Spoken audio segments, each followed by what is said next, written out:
All right, chat. Yo. All right, sorry a little bit for the wait. I was making my shake for the morning, but could be a good start today. Got some few gimmicks and some operator strats I want to try out. I might even let you guys try me out a little bit as well. Pause. But I think this will be a good one. We also got some reacts I'm gonna do later today. I might do clips, but I definitely will have reacts because we need content for the other channel. But you know, a lot of people were liking the sneaky gridlock, so I might even bring that back. Who knows?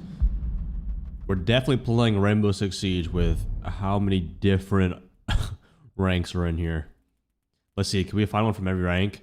Copper, bronze, silver, gold, platinum, emerald, diamond. Wow.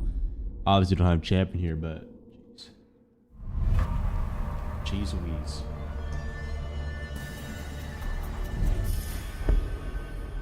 Alright, I'm gonna turn on my LEDs real quick. I'll turn them on.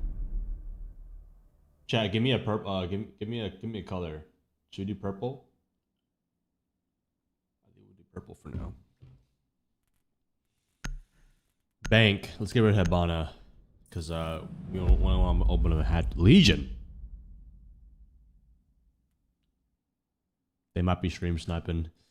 Okay, well, hey. Bank is a long range map. No ACOG. No problem. Let's see if we can still pull off our same strats that we used to do. Let's go like Frost. No more Frost ACOG. Like, doesn't that feel weird a little bit? I'll take that off. You know, I kind of want to test out with the extendo barrel, but at the same time, I don't want a ridiculous amount of recoil. But her gun doesn't have a lot of recoil to work with, so they will be alright. Hello. Hello. And they banned Legion. Did I queue into Asia servers or what, bro? But hopefully you guys are having a great Monday so far.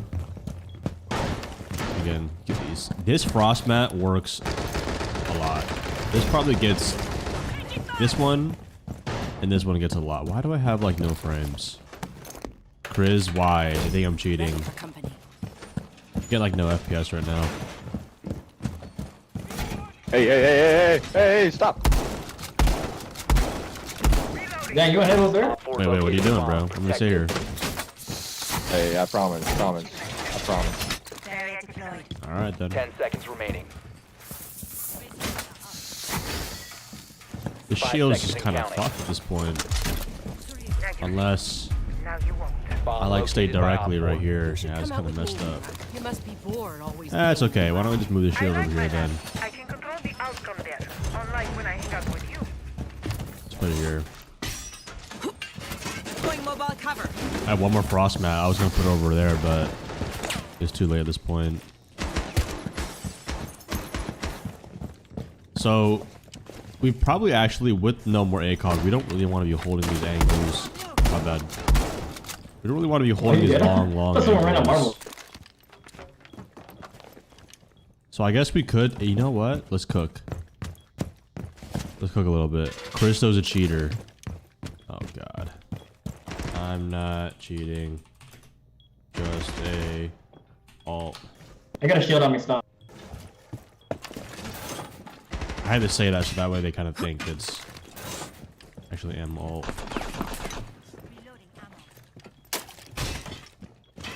Using shield. This dude's head rolls better work, bro. Zombie, I can hold this.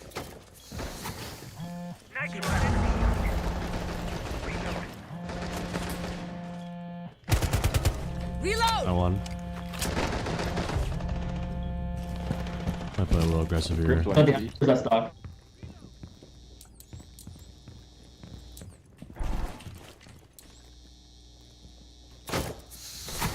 We can see the stock walking. We might have to get aggressive here. 3v2. Zombies getting aggressive too. You're probably watching this guy while he's out. Last operator standing. It is launch out. It could be a good time to swing. He's probably going to be like off somewhere else.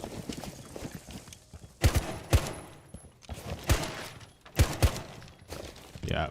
Normally, if like they all die in one spot, the last guy's probably baiting across the map, so that's kind of the first place to look. Is he He's outside on the square? roof. Yeah, he's on the roof, just baiting, going peeking.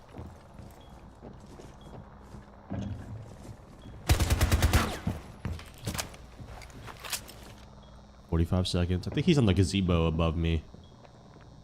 Yeah, he's in the gazebo. I'll let you know when he drops. He's droning stock right now.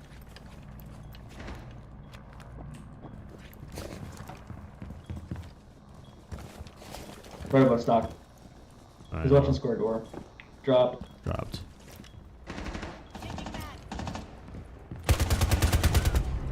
Op 4 That's not eliminated. Nice. No ACOG, no problem.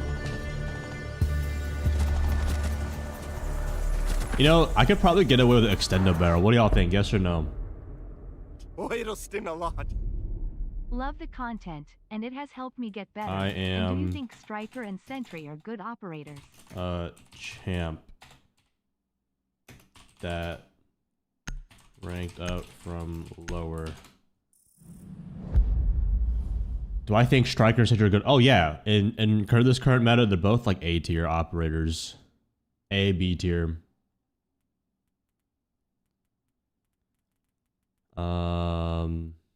Let's go basement. You know what? Uh-oh. Why did he leave? That'll mean I have a 2.9. Yeah, my KDs are so sus. I literally have nothing to back it up. Okay, who used to have an ACOG, but you can't use it no more? Oh, Echo. Yeah, you can't do no more Echo. I kind of feel like they should give Echo a bailiff, but at the same time, he's got the shotgun and the bearing 9, so I don't have to worry about it too much. Why do I have 120 ping?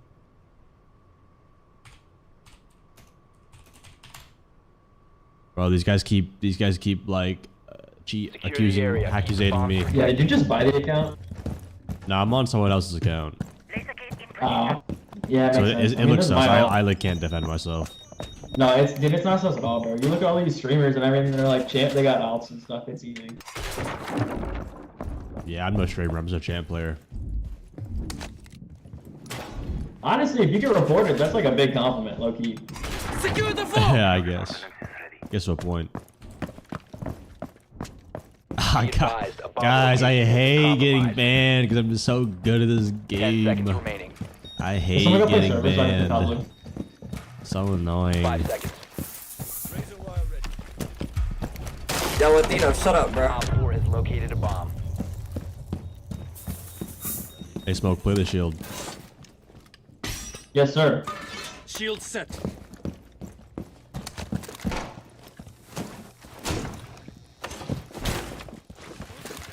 Hey, come in garage. reinforcing the floor. Wait, why would you pop him now, bro? Hey, let me know if you can help. I'm okay for now. Square skylight. Was that top square? Yeah. Yeah, they're joining.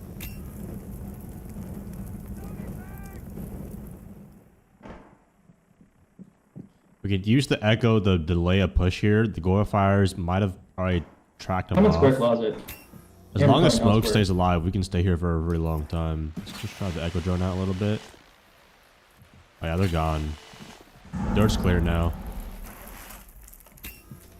I'm gonna go ahead and move my... They're probably gonna move their push. Over here. Yeah, IQ's already, garage. Oh, I probably could've left it up right there. I should help out our team. We'll leave the echo cam over there. This is a pretty safe spot for us to sit here. It is an IQ. We gotta be careful with that. I left your server, by the way, Smoke. That's okay. Loading her up. I could probably get a little bit of a better angle here. We're going probably.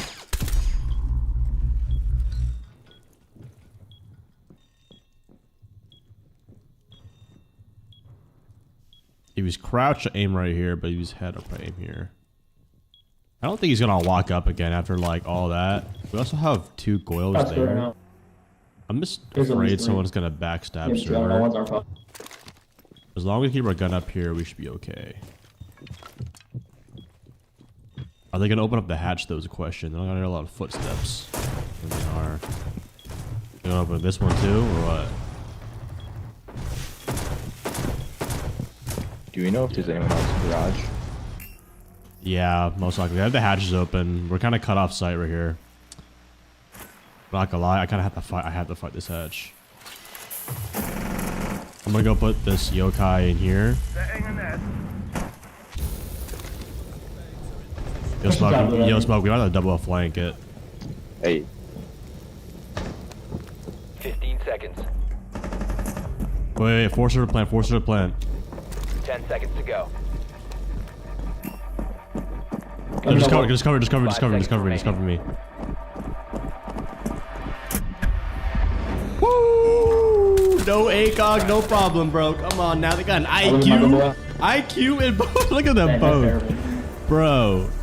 Ain't no way, bro. Yo, nice IQ. Let's see. Tell some I use cheats right there.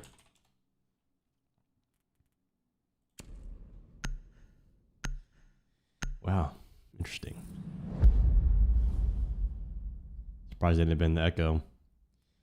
All right, we're gonna go open area. Now, normally I would go Aruni here with the ACOG, or you would go Goyo. But if you want to waste time up top, who had an ACOG and Castle? Yeah, let's actually go. Fuck it, let's go Castle upstairs. Let's just cook something up. He doesn't have a lot of recoil, so we could probably get it with the horizontal grip and the extendo. I might regret this, but you know, you gotta live lives without regret sometimes. And that's kind of a thing I kind of lived by for a very long time. Probably about like 2 years ago, kind of found that out. I had times when I was younger, I was like, I wouldn't do things such as, you know, maybe I was too afraid to do a certain type of content. Or even when I was trying to go more full time, I had a time where I did doubt myself of like, even though I was so close to going full time with content, and it wasn't like I was short on money or anything. It was just like I couldn't make it work or go back to school. And I was like, you know what? If I have this opportunity, I might as well do it. And maybe younger me would be sad if I didn't commit to being a YouTuber. And I'm glad I didn't give up. It's definitely what's I saying, like 10 seconds to insertion. the fear of being rejected at the moment is way worse than regret long term.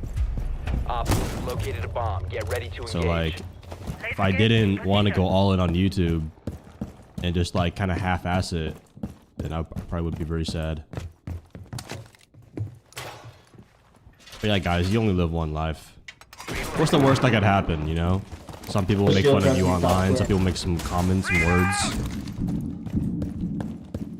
I know as silly as it sounds from Tyler Creator, who said, like, if you're getting cyberbullied, just close your screen. It could be just as easy as that, you know? Mountain top score. But yeah, fellas, live your life, bro. Don't worry about what other people say.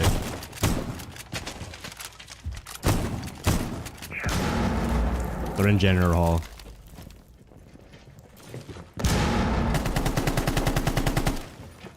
Yeah, people always got something to say, bro. They love to talk on you. They love to talk about you. But yeah, just don't worry about the same, man. If anything, they're probably way more insecure on the other side of the keyboard as well. Which is a big reason why I have all chat turned off on like, they're for top like 3 right years in top ranks. It's just people just love to talk, bro. Although this is a video game, you know. I feel like it's a very good skill to kind of learn how to keep to yourself. I'm gonna get the fuck away from here. Oh, run. I'm gonna give up up top. We have a 5v3. I should be able to still dip. Wait, I also castled that off too.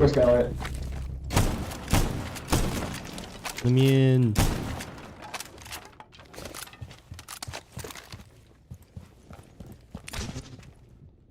Might come top square.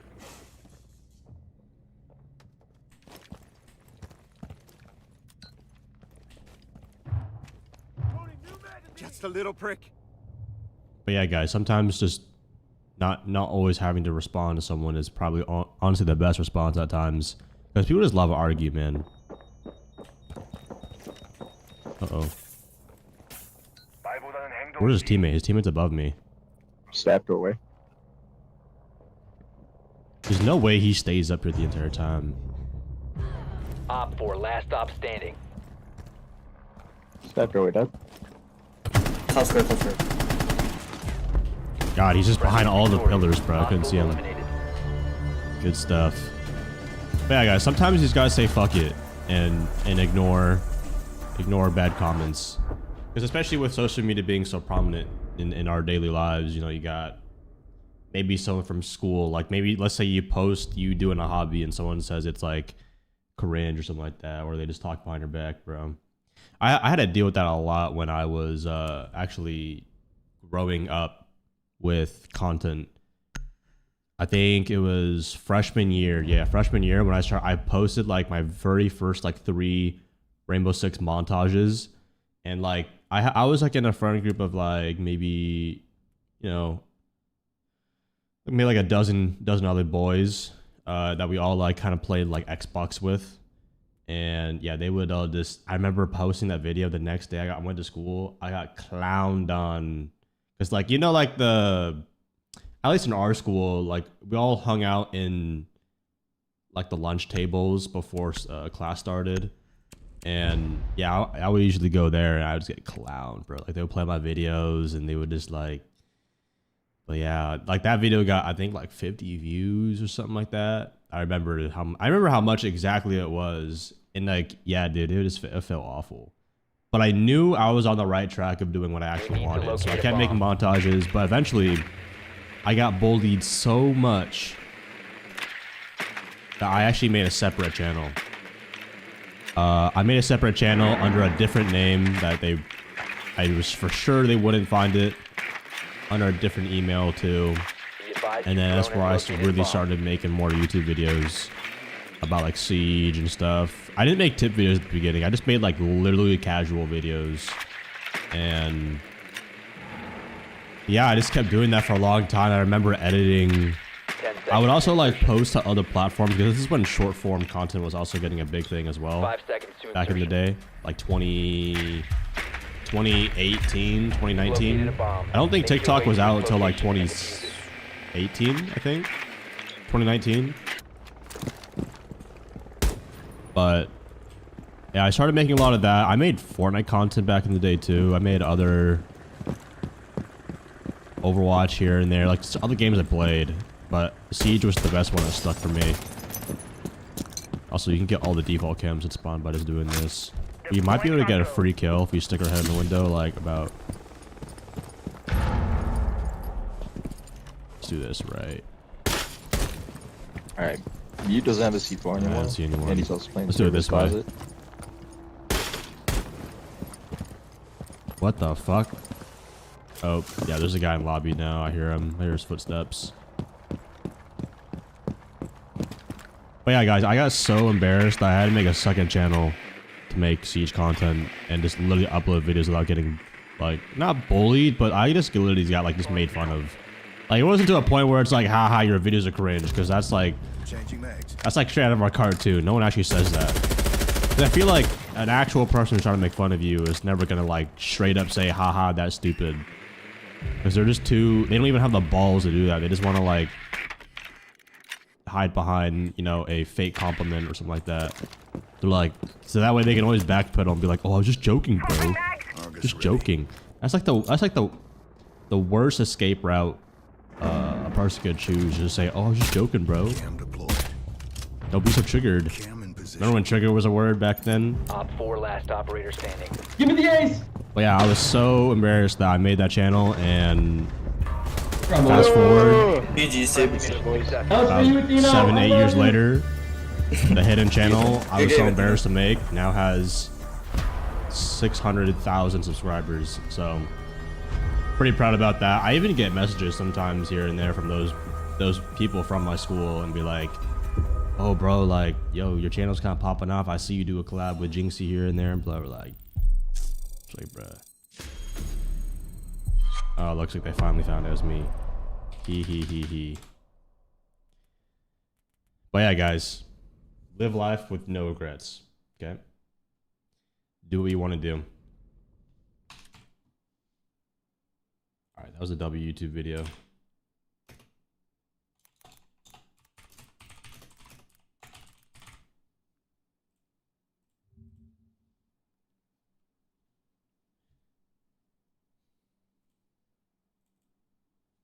Okay, today's 9:15.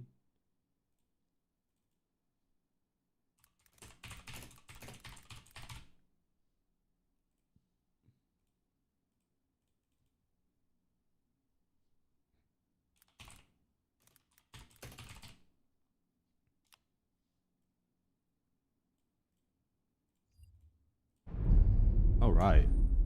Oh, we're not in Rainbow Six ranks anymore. We're finally in a somewhat balanced now.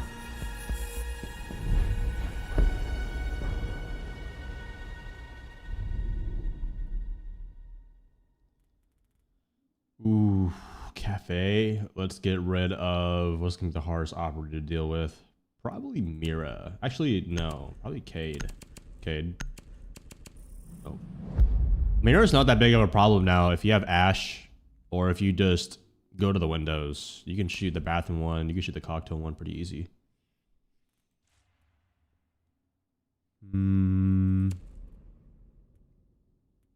Alright, chat. What operator tech should we do for this video? I'm not for Lion, actually.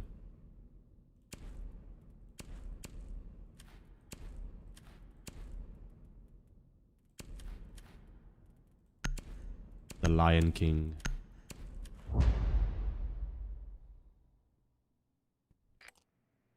Have I seen the new map leaks? The Fortress ones? I haven't seen it, but I've heard about it. I haven't really been on like social media for Siege in a minute.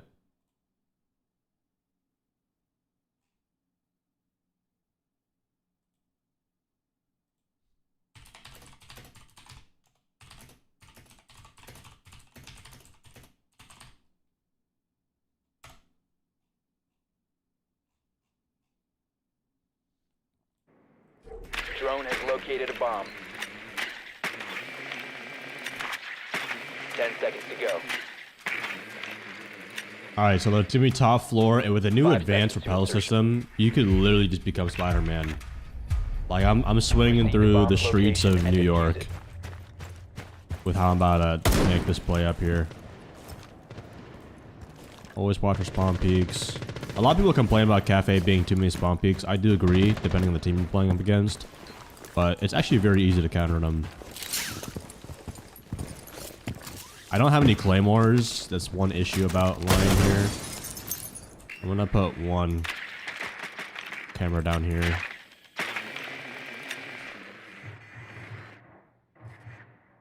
This should be good.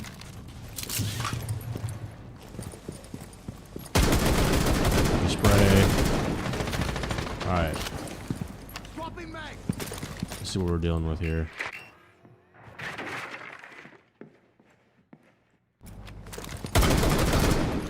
Let's try to bait this guy out.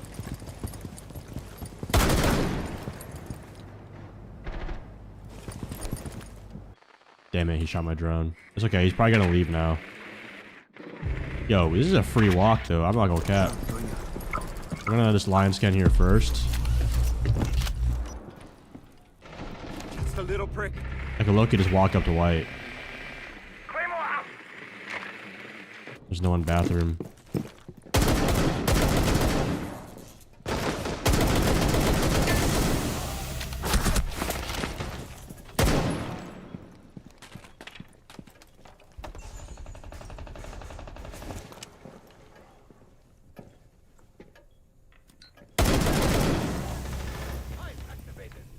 Loading mag. Op 4 last operator standing. Drones online. He's in sight.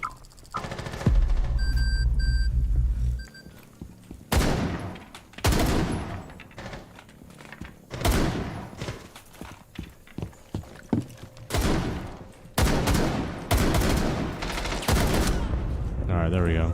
Op 4 neutralized. That guy was just chilling there. But yeah, the DMR, bro. Okay, I'm not gonna lie. I'm not as warmed up right now, so my trigger finger's a little slow right there. But yeah, if we can just aim a DMR down white, all those long angles, bro, it's like the DMR is super good there. Like that pixel area is pretty attacker sided, just since it's kind of harder to see attackers and defenders blend out because it's on a white hallway. Let's go ahead and just ban the Valkyrie though. I don't really want to get C4 from below if we go kitchen side.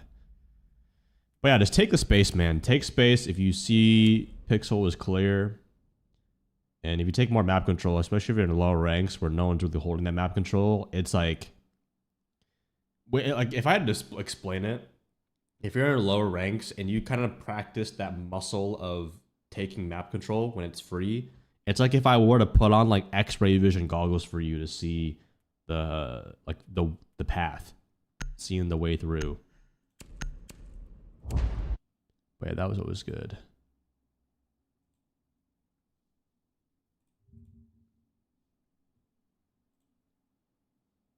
One second, I gotta tap my editor real quick.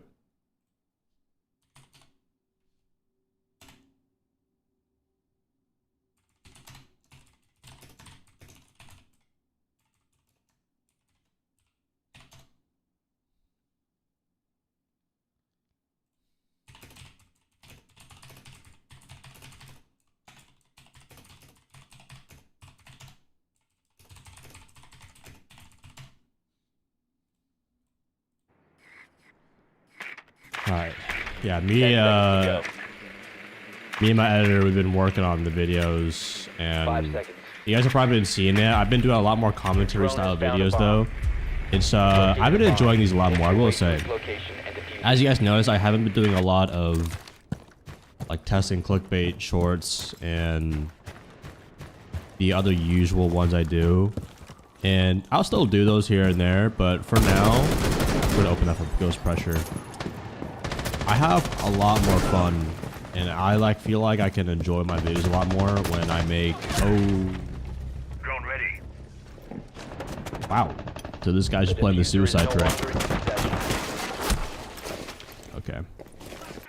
But yeah, I have a lot more fun making my videos when I feel like I can just get back in my natural flow of commentating. Mellow Spear. Mellow Spear is locking in, bro. Gotta get this guy. Love from Skittles armpits.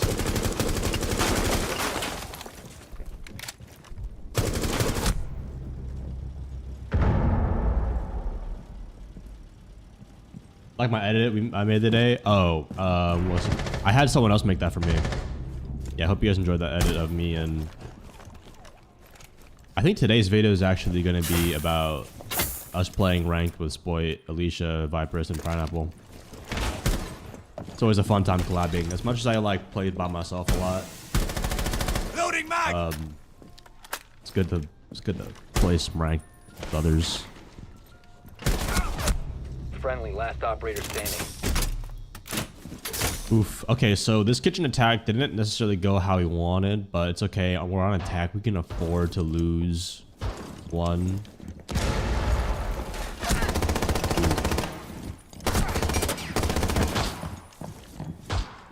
You know, I was also talking with my my friend the other day who also works out, and we're like, it was some of the most generic question ever. But like, since we like meal prep and stuff like that, if you had to eat only hot dogs or only pizzas, because we were like also around Costco, and Costco has the best taste in pizza and hot dogs there, and it's super cheap too. But if you think about it, if you can only eat a hot dog, you're like so limited of what you can do. Pizzas, you can put any topping on there, but like hot dogs, bro, you can only change the sauce you put on and the vegetables you put on. I mean, who's eating vegetables with anyways? But yeah, pizza, you can change the sauce, you can change the bread, you can change the cheese, the meat, you literally put anything. It's like as customizable as a sandwich. Even if you want to throw in sandwiches in there, because sandwiches obviously probably do clear. Ooh, I would probably choose pizzas over sandwiches. As much as I do like sandwiches, I hate how they fall out. Like when you eat it, and like shit falls out.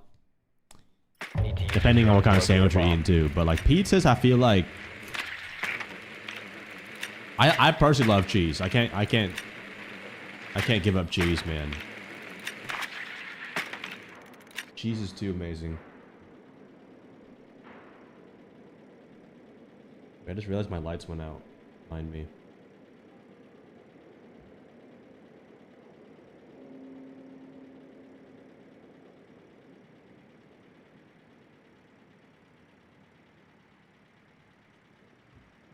bomb. 10 seconds to insertion. Okay, let's go. Are they kitchen? 5 seconds before insertion. Let's go sledge here. Let's invert. You must locate and defuse a bomb. Yeah, that was just a weird topic that we had, and I was at Costco yesterday as well, and oh my god, guys! Like, if there's one thing I hate in this world, it's slow walkers. I hate slow walkers. Like, I understand, you know, maybe you're just on a Sunday chilling, like Karen's just taking her kids for what do you go, you know, getting groceries, right? But when people just, like, I'm talking about like just two grown adults standing in the middle of the freaking walkway, not even moving their car, they're just standing there just to talk. And oh my goodness, bro. Also, like, when I'm at airports too, oh my god, slow walkers, I just want to, like, I want to strangle them. In GTA. Anyone hiding here? Ooh, we're good to walk. See you later, chump. Guys, you might be to do the same thing of just walking in here. Drone activated. Yeah, guys, if it's free, you take that shit.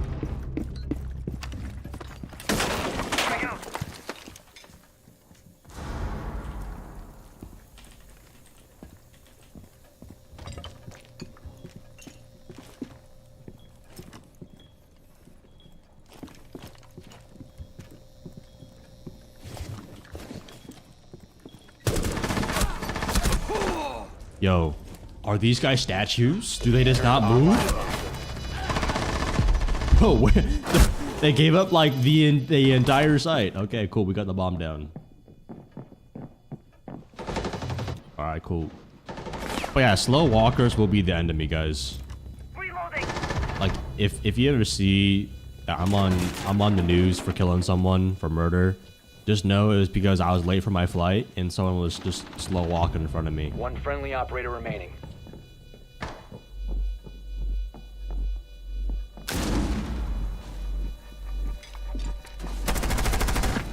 But to be fair, I'm naturally a pretty fast walker. I don't know I don't know where I got it from. I just walk fast. Maybe it's from when I did track in school. Maybe it's from like constantly being late for flights, connecting flights, but yeah, man, humans are just slow, man, compared to cars. Gotta speed it up, dude. All right, ace band for attack. I mean, like, sure. Ace isn't the biggest issue. If we're gonna go third floor.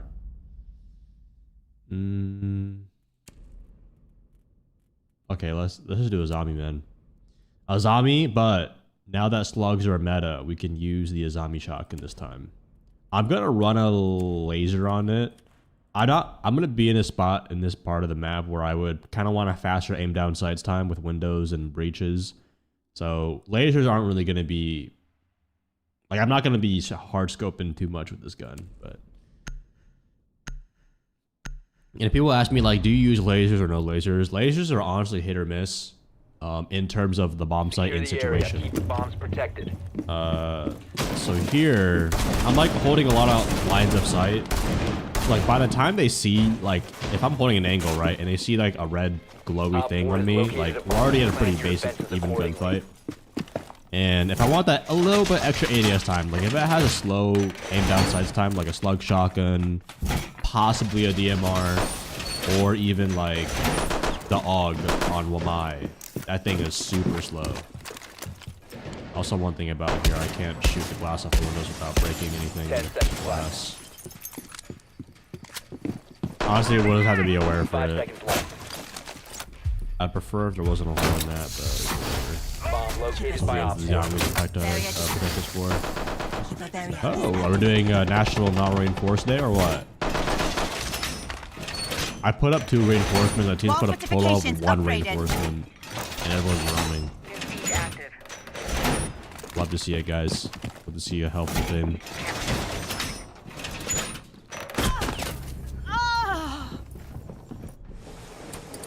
My artillery is on.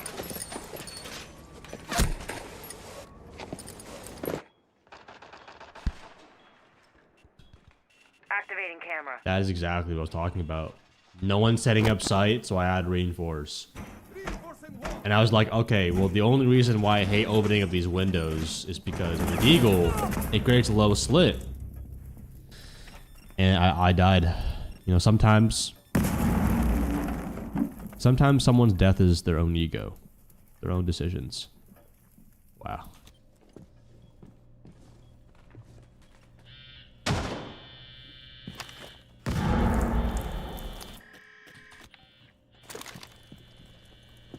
Well, now we have to sit here and watch our teammates, but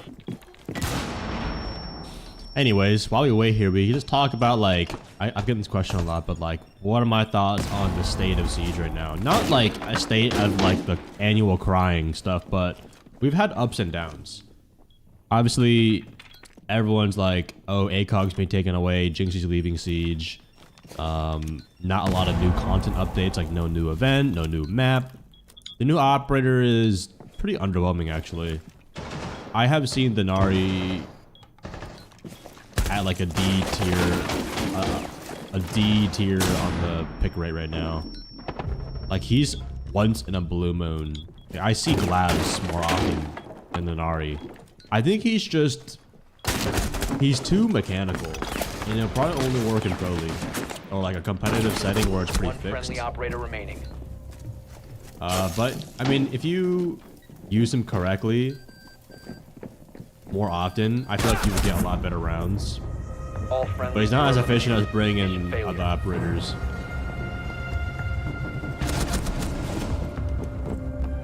Okay, let's lock in. We're still in a good spot, though. 2-2 on defense. How are the 3 of us dropping donuts? Uh-oh. I think Ubisoft really gave us the better matchmaking here. Alright, well, if we want to win this game, me and Acoustic Hero are going to have to lock in. Yo, lock in, bro. We got to drop both 10 kills. Let's go back upstairs, and I'm not going to die. I just need you guys to reinforce. If you guys are not going to get kills, just reinforce walls. That would help. No. We have to go down regardless. Actually, we do have rating. Okay, fine. We'll go down. We'll go down. I mean, no matter what bomb set we go, I'll still just solo carry. Let's go Vigil.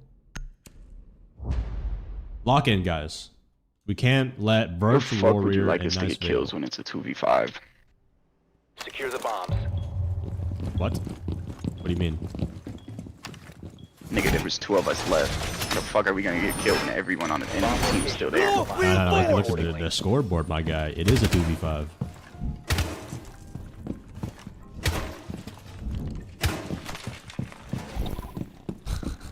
Does he actually think we're talking about that round? Bro, look at the scoreboard, bro. Justin, shut the fuck up, nigga. Stop digging. It looks like they're in a stack. Yeah, just joking around. Like, I know that's your boyfriend, but calm the fuck down. Zip it up when you 10 done. seconds left. Who you talking to? 5 seconds left. Bro, we're not cute together, bro. Op 4 has located the bomb. Yeah, Be but y'all ready still for dick eating hostile each other. So what, y'all just doing like a little one-night stand? Are you just mad because you dropped no kills, bro, now, bro? Nah, brother, I don't give a fuck. It's a game. I don't care. We lose, we lose. Well, what toppings you got in that donut? Glazed, sprinkles. Oh my god, he's using gamer terms. So fucking inspirational. Gamer terms, what? Donut toppings? Yes, nigga, you talking about the fact I got no kills, pussy. Say it with your chest. You got no kills. Oh, should I give you a No, deeper there you voice? go. You got no Thank you for kills. listening. Good boy. Ah, yes. Classic good boy. Yeah, you're a very good one. At least I'll be a good boy on top of the scoreboard with some kills. I appreciate it. Keep carrying. I was already planning on doing that with the Good. Just be listening to big daddy. old, big old 0 on that scoreboard. But is that like the only thing you gonna keep saying? Like, are you No, that fine. retarded? Fine, I'll stop. Not intellectually fucking intelligent? Okay, I'll be more intelligent. Well, the radius of your 0 could really classify. I think Mr. Beast could probably do like the Nah, last shut the one. fuck up, nigga. Give me the perimeter of it. Give me the perimeter and the width. He could do like the wait perimeter. Yeah, shut your width. bitch ass up. Deploying sensor. What the fuck you spitting is not fucking very smart. Tell me Bro, the width. no, Mr. Beast could do like last one to leave the circle wins 10 grand in your donut on the scoreboard. It's not fucking intellectual, nigga. Doesn't have to be intellectual. We're playing the game, right? I thought you said we're playing the game, no? Okay, which one is he?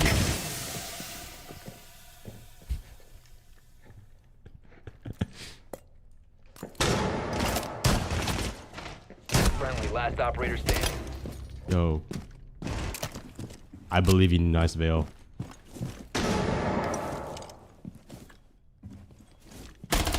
Oh, I can see why he's...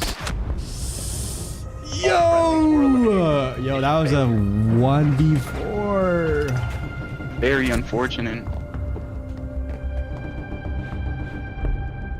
Justin, you don't even got enough money to get a mic, nigga. Get your pussy ass up, brother. Wait, which Wii You stick big are you eating using? your daddy. Which Wii stick are you using right now? The one that I shoved up your mama pussy. Ah, classic. Classic.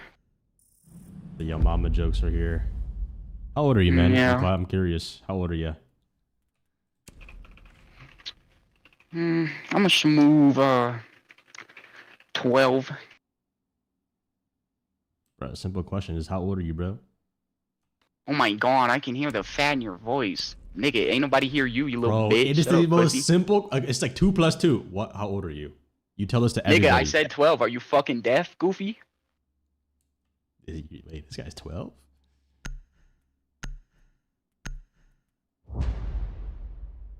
Brother Justin, you doing a whole lot of typing. Not enough speaking. Protect Hey, the this is name bomb. Justin. Oh my god, drop a kill, fat ass. there's some gold. It's so funny. Pure comedy right here. Justin think he the main character. Keep our position.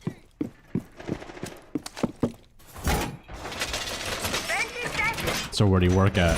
Krispy Wall Kreme? reinforced. I do fucking home healthcare, taking care of your little old ass mom, put my dick in her stomach. 10 seconds left. You gonna say any more than it's the Yo Mama? Fucking the Yo Mama? 5 seconds. You're very, very smart, let me tell you. Increased surveillance on bomb.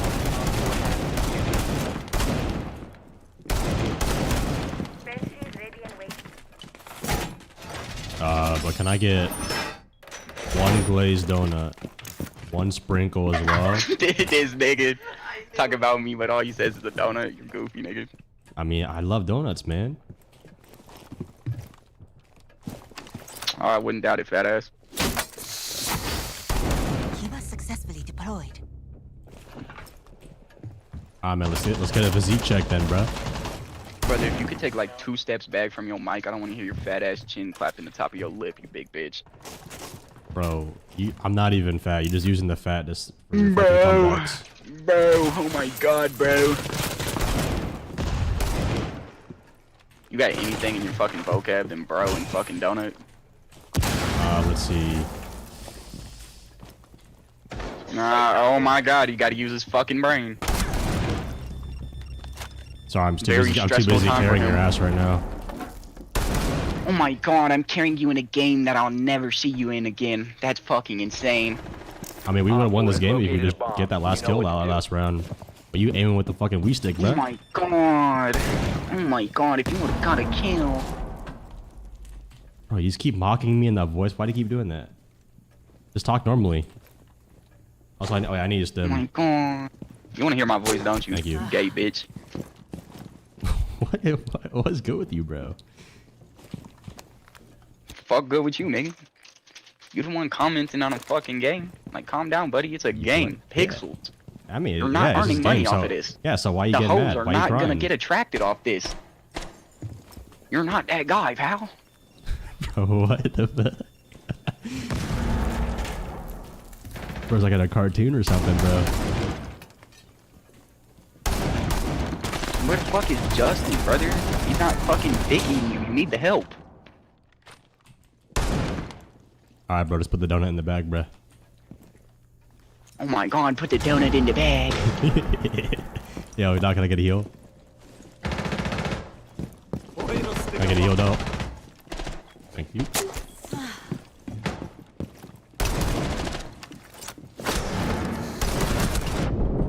Whoa, whoa, wait, what? What? How is this guy alive? Op 4, What? last operator standing. Wait, you got a kill? Dude, congrats, bro. I'm so happy for you, man. Op 4 Oh my eliminated. god, I'll put the donut in the bag for you, don't worry. Would you like that triple glaze for your big fat ass? Maybe some sprinkles? Maybe some bacon bits. That'd be great. Some bacon? Goddamn, brother, calm down. We don't want the cholesterol to go up. It's alright. It's only a few pieces, bro. A few pieces too many.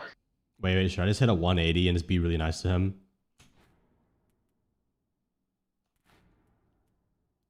Hold up, let's do a total 180 and see if it works.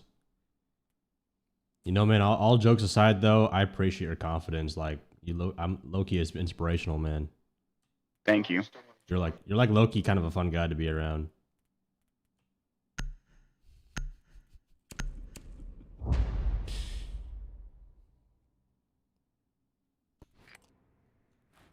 Need to use your drone to locate a bomb. Nah, but low-key though, like, not a lot of people talk in this game, bro. So it's like, actually, this is probably like my most fun match of the day. So thanks, bro. Appreciate it.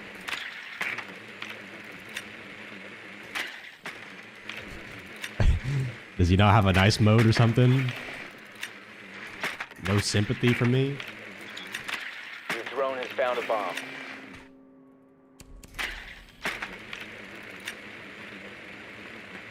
My fault, brother. What did you say? I said, all jokes aside though, let's win this game, yeah? Yeah. 5 seconds before insertion. I'll open the bag if y'all need it. You've You open located the a bag? bomb. What? Make your way to its location and defuse it. Open the bag. Oh, open the bag.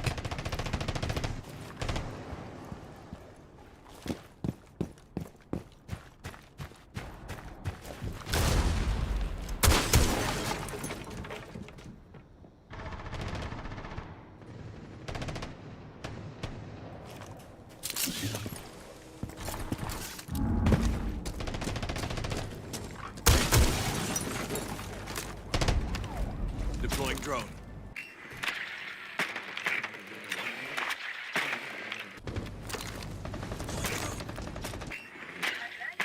Is there anything on the wall I need to take out?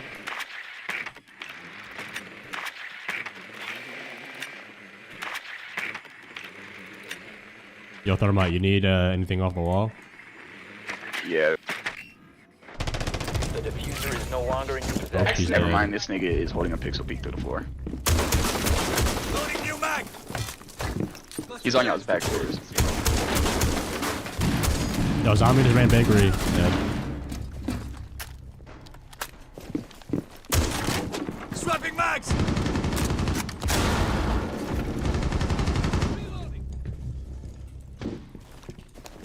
Yeah, we could probably go for a plan. Can you get on this flank cam right here? Yeah, I got you. I'm just gonna put it right here. Yeah, I got you. Hey, coming up behind you, Goyo. Right here on ping. Okay. Goyo on ping. Just directly on ping. He might run. He shot the cam. Yeah, only one side. Where's the diffuser at? Oh, it's outside. Nah, it's backstairs. Goyo's holding it. No, they're both there. They're both holding they're it. Both. Oh my god! I had no idea they were both holding that shit. Oh, I was so blessed. Just ledge the wall to your right. Oh, wait! Oh my god, dude.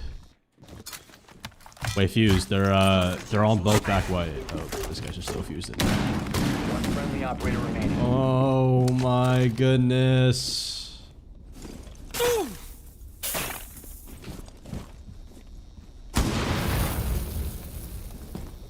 Well, where's he going? Where's he going? Yo, they're both on the diffuser back white. They're backside fuse, none are inside. My nigga, none are inside. What the 5 fuck seconds. are you looking at, brother? None of them are side. You're an animal. Time limit has been reached. Thank you, Rex.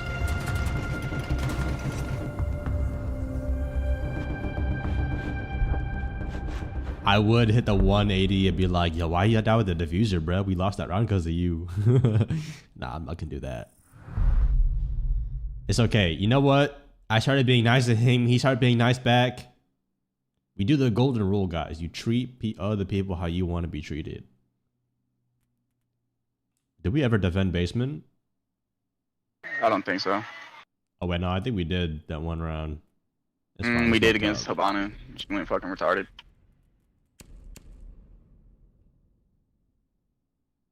You want to explain the self-edit? Nah, one of the new editors I tested out, he made it out. That shit was fire, bro. Bro, nothing wrong in posting a self-edit. At the end of the day, bro, Secure that the shit was bomb. fired.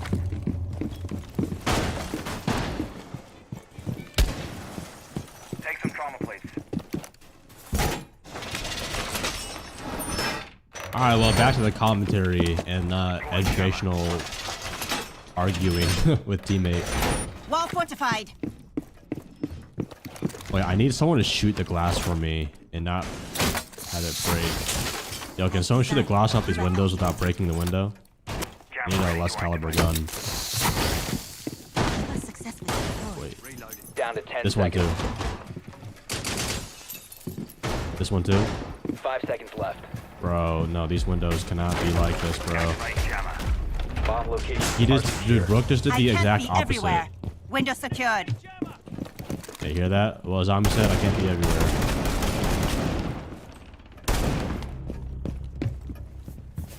God, freezer wall's not reinforced. Be like, I'm actually Mr. Beast. I'm giving you $100,000. Kiba deployed. We have some time.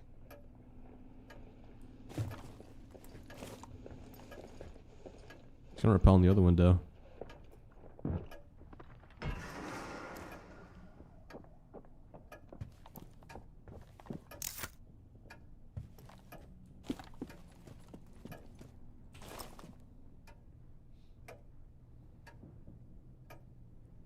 One red hatch. We just gotta get rid of these drones.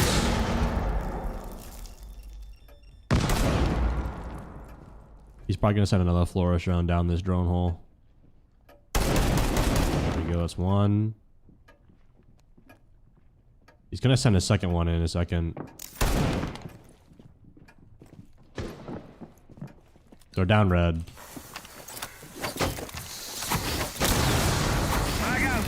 Deployed barrier.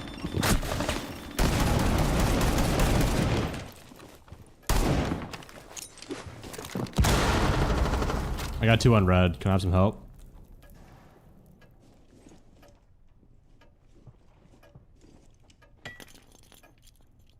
Yeah, mute. If you fall back, he doesn't know I'm here, I don't think.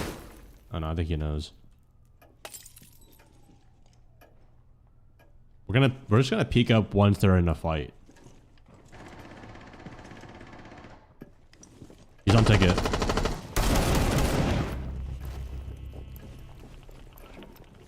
On the rappel.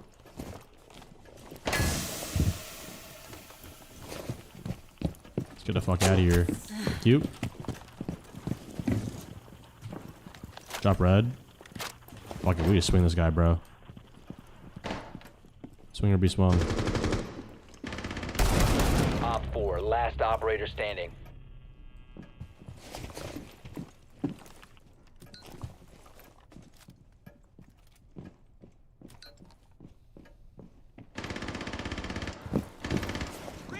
Pink dragons on the roof. All right. 15 seconds. Op 4 eliminated. Mission successful. Hey, low-key slug shotgun's meta chat. Am I plat? Nah, I actually just got emerald. Alright. Hold up. We need to win this. Diffuser needs to not die across the map is the biggest thing. I am actually going to take the diffuser. I know I probably shouldn't, but I need to. 12 and 6 ICU Crisdo. Oh, this guy knows it's me. He knows it's me, chat.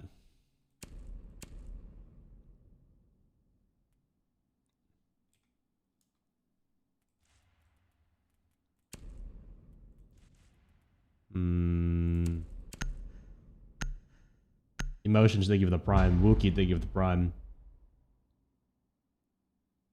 Appreciate the siege tips. Been trying to get better at aim, so your tips help a lot. Thank you, Dakota. We need to locate a bomb.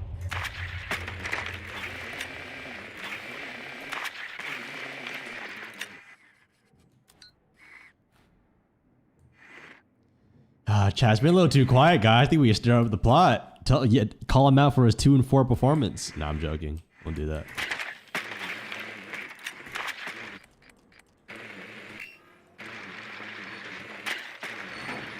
Go top floor again. Okay. If they are top floor, we are gonna 10 seconds to go go. Ash. 5 Yeah, seconds we're gonna to go go. Ash here. You must locate and defuse a bomb. At this point, I would probably give the diffuser back to them. Just a little prick. Roger. Don't want to lose any more funding. Damn, I wanted to go Claymores actually for the hop outs. I think it'll be okay though. I think we will be a-okay.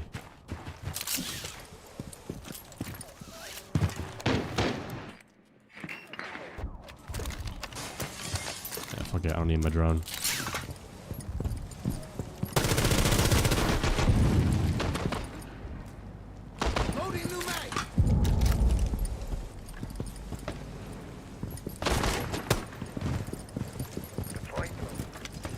I don't know what the plan was right there, but Bomb has been located. I don't want to waste my ammo, so I'm just gonna punch all this out. They did have someone run around it earlier. I gotta be careful.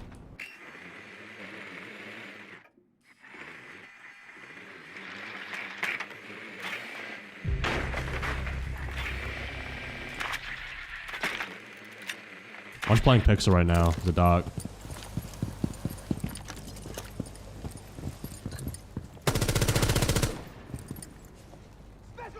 Yo, Doc stuck Pixel right now. He ran.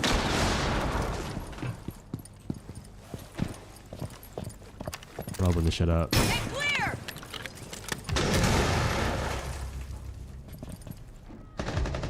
Doc dead. Nice.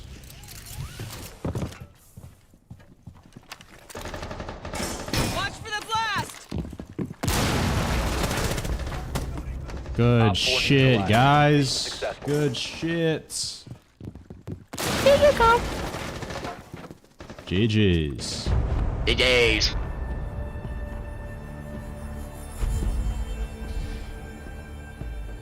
You know what? We're not gonna nag him anymore. I think we'll let him be. All right, guys. What a match, though. You know what? Hey, W slugs, I guess. W slug shotguns. Not too shabby. Not too shabby.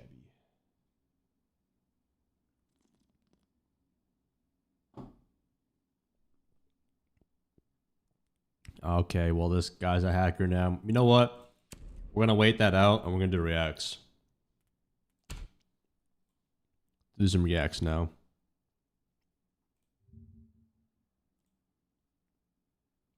All right, chat. What is out there that we can react to right now?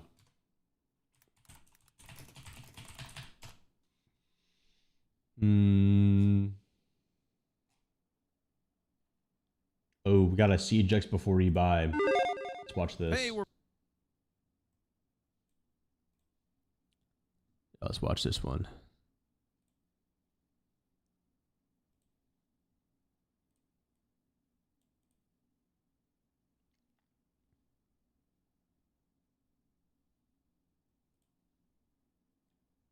I'm gonna turn up the volume. Just all right. Just let me know if volume is good, chat. All right. Everyone say hi, YouTube. Rainbow Six Siege X 2025 before you buy. we're back with another episode of Before You Buy, the show where we give you some straight-up gameplay and our first impressions of the latest games releasing. It's been a long 10 years since the original release of Rainbow Six Siege, a multiplayer shooter with a core gameplay mode so good, it's kept a community of players coming back for literally a decade. Yeah, so the thing with Siege is that it is such a unique FPS because you can manipulate walls, one-shot headshot mechanic, there's no jumping, and there's like 1,000 gadgets that you kind of you have to get used to. But when you do, the learning gap goes it skyrockets. Hold up, I can't see Twitch chat real quick.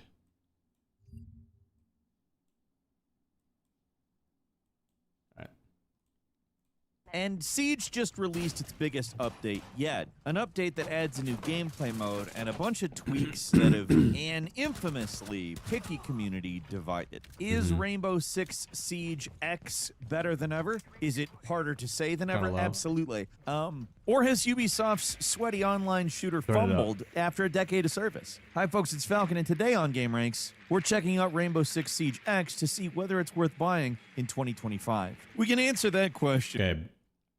I will say, like, yes, it's one of the biggest updates Siege has had. Just a little prick. But I feel like... Love the content, buddy. My favorite streamer out here, brother. Thank you.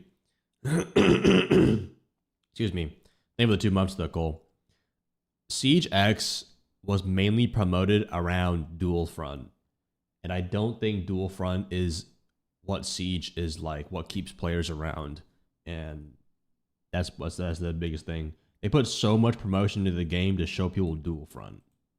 Right now, because Rainbow Six Siege X is totally free to play in a way that doesn't feel as predatory as it could, we have to recommend not buying it so you can experience the starting stuff first. There's so many operators, maps, weapon loadouts, tutorials to play through. It feels like purchasing anything is kind of jumping the gun. Rainbow Six Siege gives you quick match, unranked, and dual front modes for free. And while the website doesn't go into the details, you'll start with over a dozen operators unlocked, every single map available, and deathmatch mode once you do some leveling up. There's also a custom mode to play with your own set of rules, so it's not like Ubisoft is being stingy. You can earn enough in-game currency to purchase extra operators pretty early as well. Took a few hours of playing for us to have enough in-game funny money called Renown to buy 4 more operators. I don't know how that is currently now with how players have to be, but I feel like Renown is really hard to get when you're a beginner. I don't know if anyone's like maybe leveled up alt account, but getting Renown to buy like at least maybe 5 DLC from like year 1 is going to take you like maybe a month or 2 to get like a couple of new characters. So maybe it's good, but like I don't think anyone's actually going to spend R6 credits, but I feel like maybe Renown should be like a little bit easier to get. But they do make it so like it's cheaper to buy them more. operators. Not a bad deal for a game that's totally free, but you may still want to plop down money if you really care about Siege, and we'll explain that later. As a total beginner to Siege, the first hours are absolutely overwhelming because the game stacks on tutorial missions, tooltips, story videos, and battle pass advertisements. Yes, dude. Oh my god. It's like, yes, I'm glad they're helping new players learn the game, but when you're flooding them with all this like extra lore, also all this extra training grounds that has nothing to do with actual map knowledge unless they load into a training ground themselves, but it's like you have to pick the map, and I feel like it could be a little bit harder at times. But yeah, it's like anyone who plays Siege past maybe gold or like silver, I feel like doesn't really use this mode as much. Maybe some people do, but they just hop right in the game, and, or like they play TDM.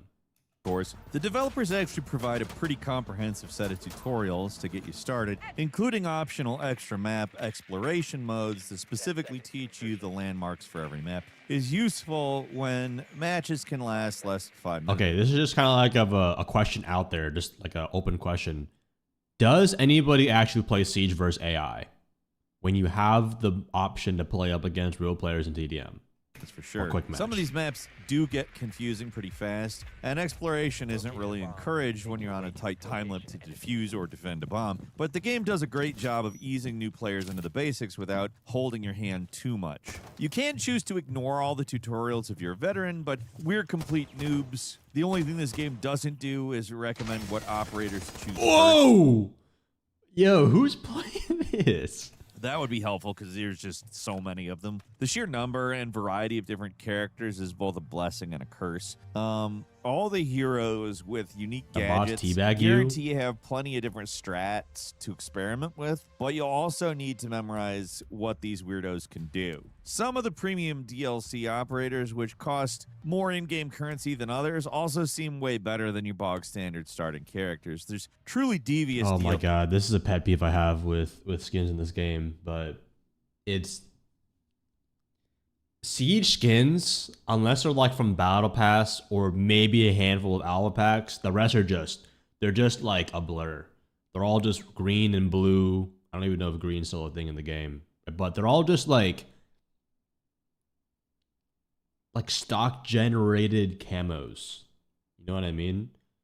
So I just feel like there's really no like uniqueness to want to no scarcity to actually want to use operators here as well.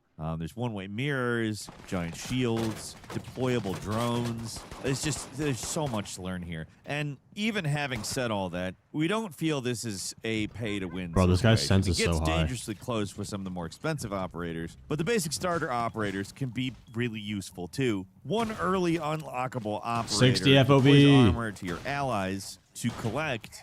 In our games, that extra bit of armor turned out. Bro, the biggest kryptonite I feel like they'll make players so much better is higher the FOV and lower their sense. Be a total game changer. You have your hands full memorizing the gadgets, the guns, the operator abilities. It's just a baffling amount of information. And it wasn't uncommon for us as not experienced players. And, you know, it's not like I've never played Rainbow Six Siege, but like it's also not one of my regulars. But it wasn't like uncommon for new gadgets that we've just never seen before to pop up, and we just don't know what to do with them. In a game with that has no single player to ease you in, like a single tutorial mission against a brain-dead AI, you're thrown in the deep end fast. Sink or swim, Ubisoft says, and you're gonna sink in the early game. Yeah, I think that's what makes the learning curve so hard, is that you're just thrown in, even if you're a new player, you're thrown into people who have possibly played weeks, months, or even years ahead of you. And it's kind of hard for a true skill-based matchmaking, but I mean, obviously, you only do so much to control that. And for sure. That's one of the big reasons to buy the Elite or Ultimate Editions, the unlockable operator. Dude, who is playing this game? Yo, this guy is... Operators are very good. Unlocking more operators with more options. It's a pretty good incentive to slap down some cash. Hey, speaking of slapping, hey, he's a new player. It's fine. He's a new player. Very many of you, relatively speaking, have slapped the subscribe button. I mean, there's a lot of you. It's like 8.3 million people who have subscribed to this here channel, but hey, if we get my main channel to 1 million subscribers, I would shave my head. I've decided. Those people understand that's the easiest way to see new Game Ranks videos all the time, and they miss way less of them. So you should join them, 8.3 million strong, and subscribe. But anyway, like I was saying, Bro, I miss the cinematics of the old ones, like with old operators that like gave them a badass like higher than this more CGI trailers. Oh, those were sick. Now we have like anime. I wouldn't call this a pay-to-win situation because the shooting is kind of the great equalizer in this game compared to faster-paced games like Call of Duty. And that's by design. Rainbow Six is a tactical shooter that rewards smart play as much as twitchy Agreed. shooting skills. So the best gadgets in the world aren't going to save you from a bullet to the noggin or a smartly placed countermeasure. Sometimes the great gadget can be rendered totally useless, making it not so great at all, actually. Because every session in Siege does play out differently, you know? Your operators change the way you approach an objective. You can use breaching charges that destroy fortified walls. Yeah, even though we play on the same map all the time and like same bomb sites, the same 4 bomb sites, there's just like so many different ways you can attack it and defend it. And the site setups, the rooms that you take, you could kill people in different positions because everyone can be in a different spot every single time. There's not like you have map control PowerPoints, but that's why I love so much about this game is that like it's more than just, okay, oh, they're pushing that the other bomb site. All right, let's just flank. Just flank. But here it's like you can flank from anywhere on the map because you can make holes. I love that. Or hammers that quickly smash through wooden walls or launch drones that mark enemy locations. A well-hidden drone can change the outcome of a match completely, and using tools to spot and destroy those drones is really essential for defenders. It's an incredible little system, and the main attack and defend game mode, it's been popular over a decade for a very good reason. It's just really fun. It's an enhanced version of the bombing missions from Counter-Strike. Destroying certain walls, setting up defenses, smartly breaching through those defenses is really tense, and it's really rewarding. Yeah, bomb has Each been the session most. takes only a few minutes, and you do die very quickly. Death is permanent per round, so you won't be respawning until your team is wiped. I heard this a lot, but Varsity said that they should bring back hostage and secure area for ranked. And they said to make it optional. Now, even if it is optional, where does your MMR and your rank go to? Are you going to have 3 separate ranks for secure area and all the other ones, or is it all going to be the same one? I mean, we've seen Siege where they gradually just kind of like mix everything together, like how rank 2.0 was. So it's not the craziest idea if we brought hostage and secure area into the same rank as bomb, because bomb is going to be probably harder, but the amount of people who would TK the hostage and secure area is just so small, unless they make it into 2 rooms, but then that would literally just be bomb at that point. So yeah, I mean, there's always unranked and all that stuff you can play it too, but yeah, I could see it kind of working, but obviously that's more of a thing the devs need to do rather than just thinking on the spot. Thank you for the 5 months the Vizzle. enemies are down. Fans swear by this mode because all those factors, the destructibility, the gadgets, surveillance, the shooting, they make something that's really magical and unpredictable. The only thing you'll be able to predict is campers hiding in corners, but that's the nature of the game. This is a game that definitely rewards camping. You'll often find multiple defenders clustered in a corner laying on their bellies. This is where a simple frag grenade really comes in. Yeah. Doesn't matter. Oh, what the fuck? There's 3 people in one corner. Jesus. But yeah, like, a lot of people complain, oh my god, I hate when people sit in corners. It's like gold's unpredictable, silvers. But like, anywhere around them can counter them. A fuse charge, opening the wall behind them, floor banging, just legit drone and swinging him too. No matter how many special operators those guys have, if they're blown up by one of those. You can also shoot enemies in their exposed feet, which is a pretty funny way to eliminate opponents. But also, Rainbow Six Siege adds a lot more to the map. Yeah, shooting them in their They give you feet. more It's things to funny. shoot. It's just interesting. Controversially, X adds more hazards to the map. Yeah, you're just like a walking hitbox versus just like a person running into a building. fire extinguishers. Like shooting someone through when a drum shot, hole is generate like so a funny. plume of white smoke that blocks vision, and these they can't be moved. There's also steam pipes that shoot fire or eventually explode when shot. The jets of flame create damaging barriers that can do a good job scaring off attackers. These hazards are a fun, ultimately inconsequential addition, but we do understand why they're pissing off veteran players. There are areas of a map where attackers can activate smoke grenades on a whim. In our experience, these hazards really only play an accidental part. Most of the time, they're pretty ignorable and are ignored. If you really, really don't like them as a defender, just shoot them during the prep phase. I mean, you're going to shoot so much other stuff anyways. Why not? And that's another detail totally new to Siege X. All the maps have been upgraded with new, more detailed graphics. The layouts are the same, but the textures are sharper. Everything just looks better. I will say, those are a nice touch. And I don't know if I would prefer a lighting rework to be along with just an overall map rework. Like I heard Fortress is the next actual map rework, not just a lighting adjustment. So I think it would be nice if they could combine both of those into one. I don't know how long that would take, but that way we can make more room for like newer maps and newer content rather than finding a different way to play the same thing 5 times in a row before we fucking make a new thing, you know? Tested the game on an older machine, and Siege still ran smoothly and looked pretty great, too. But also, if they plan on making this game last for 10 years, they're going to find ways to, like, recycle or, like, retouch things they've worked on and see if there's any opportunities from there. So there's no doubt it's clearly well optimized in the last night 10 maps, years. yes, back. It's yes or no, very chat for worth night maps. commending Come back. when games like Call of Duty just get more and more bloated as they slather on more battle pass junk. And Ubisoft isn't exactly the best publisher for keeping games alive and relatively bug-free. Siege, definitely the exception here, though. Joining a game, it's been a breeze. There's plenty of players playing right now. Matchmaking's quick. We only experienced a little lag while matchmaking, a few little hitches. Mostly the game runs really smooth, though. Joining a playlist, straightforward. You're going to be able to mess with operator customization or hop into the shooting range for practice while you're waiting, which we didn't wait for very long. Servers. Man, there's no way this entire video is about Dual Front, bro. Like, dude, like I said, Dual Front is just not what Siege is about, in my opinion.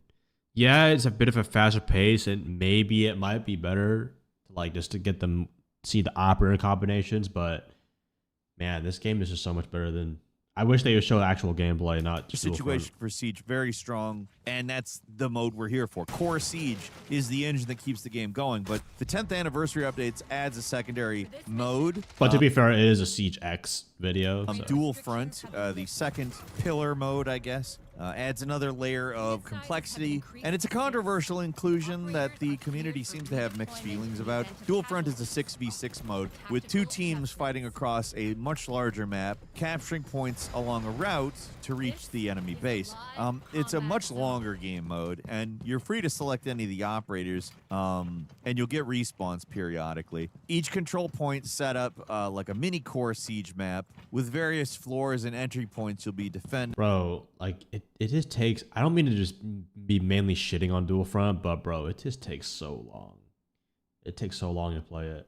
Or breaching, and that way it still feels like Rainbow Six Siege. And there's definitely something fun about seeing operators that are normally on different sides joining forces here. You have even more control over weird strategies, and the meta is evolving as we speak. If we could get into more games, maybe it'd be evolving quicker. I don't know. Core Siege definitely is quick, takes less than a minute to join. Dual Front can be a long wait when it's not peak hours, though. We don't know if that's a Ubisoft server issue or what. At least Dual Front does give more opportunities to earn kills with much less stake. A single death doesn't make or break a match. You'll have more room to play around with operators that you don't normally have. I will say, this is probably one of the best tutorials they've made for the game, though. Teaches you a lot about site setup, droning, all that stuff. I like this a lot. Don't use the shield without realizing it can't actually kill anybody in melee, though.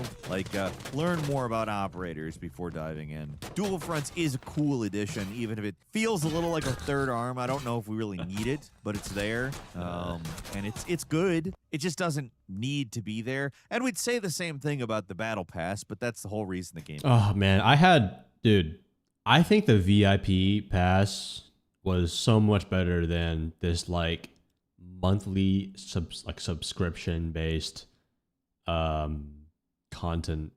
Like maybe you do get a bit more content, but like the skins are just so like ununique. Like I don't remember the last time I saw a skin from the membership and be like, oh my god, I gotta get that. Or I'd rather just get the battle pass.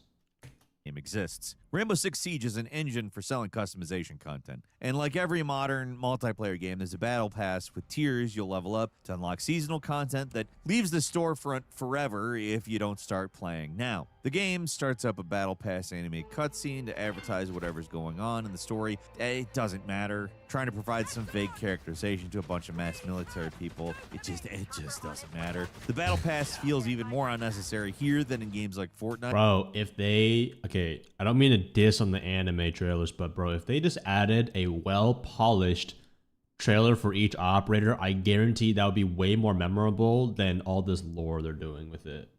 But it's up to them to do it. Where the skins are intrinsically tied to how much fun you're having. Rainbow Six Siege makes skins feel almost like intrusions in the naturally fun gameplay. And in the early stages of the game, especially right now, with so many new players jumping on, you won't see that many skins in the first place. Sure, there are Assassin's Creed guys running around, but this game is not built with immersion breaking in mind. Even with alternate skins, most of the characters look like Tier 1 operators. They might be wearing a cowboy hat instead of a headset, but whatever. The skins are optional, and it's the operators that really matter. And there is over 50 of them in the game. That's the real meat of the unlockable content and why you might want to upgrade. Upgrading to the Elite or Ultimate Edition gives you more operators, period. The Elite Edition gives instant access to 16 additional operators, and Ultimate just gives you all of them. And it's honestly a steal because buying them individually does cost real money. Unlocking all of them is technically possible with in-game currency that you will earn for playing. Like, we earned enough to unlock the 1,000 renown tier characters pretty quickly, but the premium operators cost 10,000 or more, and that will take hours and hours of grinding. Yeah, that's another thing. It's like, but at the end of the day, it's like they don't want to give all the operators to players so quickly, but I feel like that wouldn't be the worst thing too, because I mean, I think like I guess it wouldn't give them more of an incentive at the first to start playing the game more.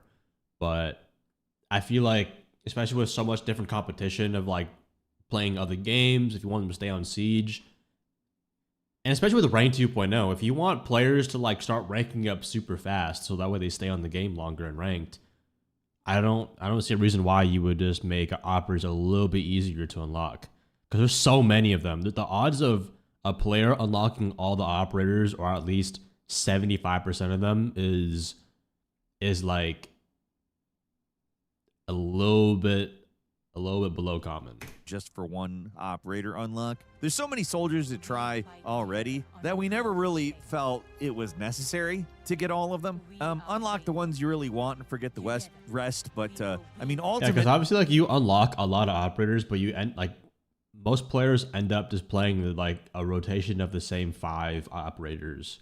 But they won't find that until they start playing different people. Edition is always there if you really want them all, and all your progress carries over to whatever edition you purchase. There's no penalty for upgrading later, unless you want to start ranked mode right away, which is unlocked instantly in the Elite Edition. You'll have to play for a while before you really encounter the legendary toxic community. Yeah, that guy just unleashed a mag on the dead body. Negativity for a long time, just like it's trying to counter all those cheaters. And while we didn't encounter any cheaters, the community is rife with reports of wall hackers. Whoa, yo.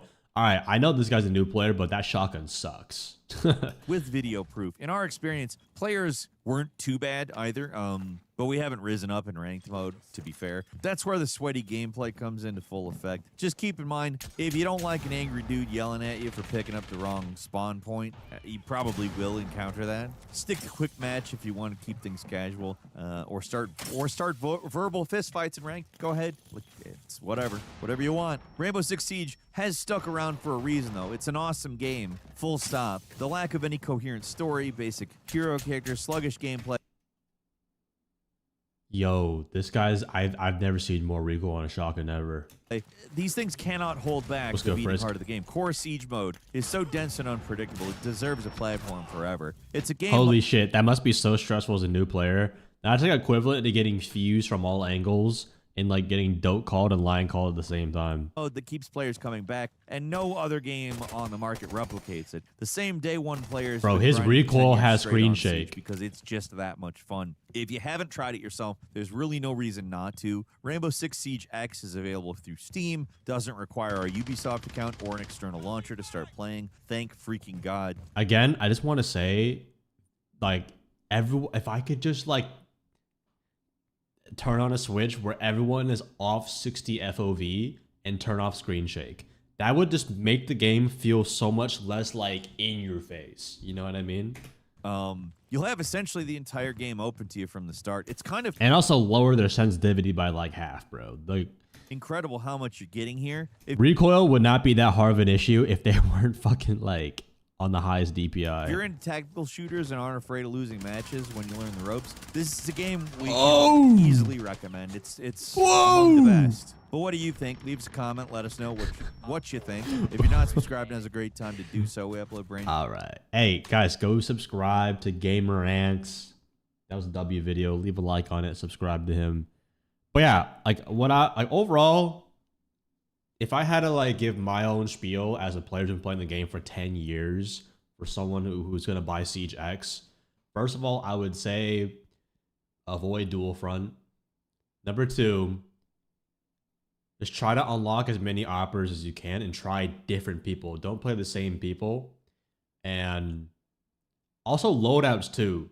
Like make sure you guys aren't picking like shotguns on attack.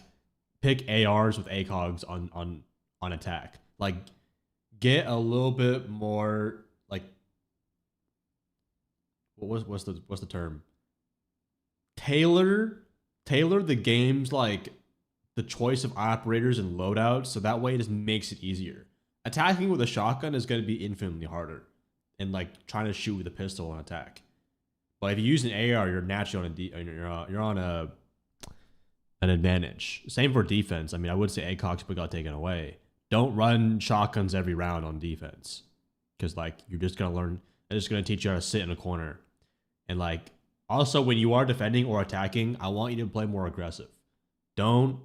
I know this game has a one respawn limit, but the more that you can die in this game by sprinting in the sight, running around the map, getting shot from an angle you didn't know about, you will learn way more than just getting fucking shot from somewhere you don't even know in sight, because you get shot from a million angles.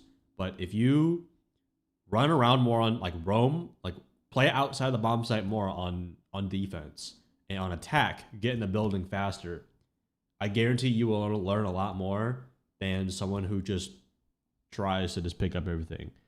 But that's what I would say to someone who's just going to play Siege X for the first time. Okay. All right, is there another video we can watch, chat? What's the next video? The worst lore in modern gaming? Lore and gaming go to... Ooh, let's watch this.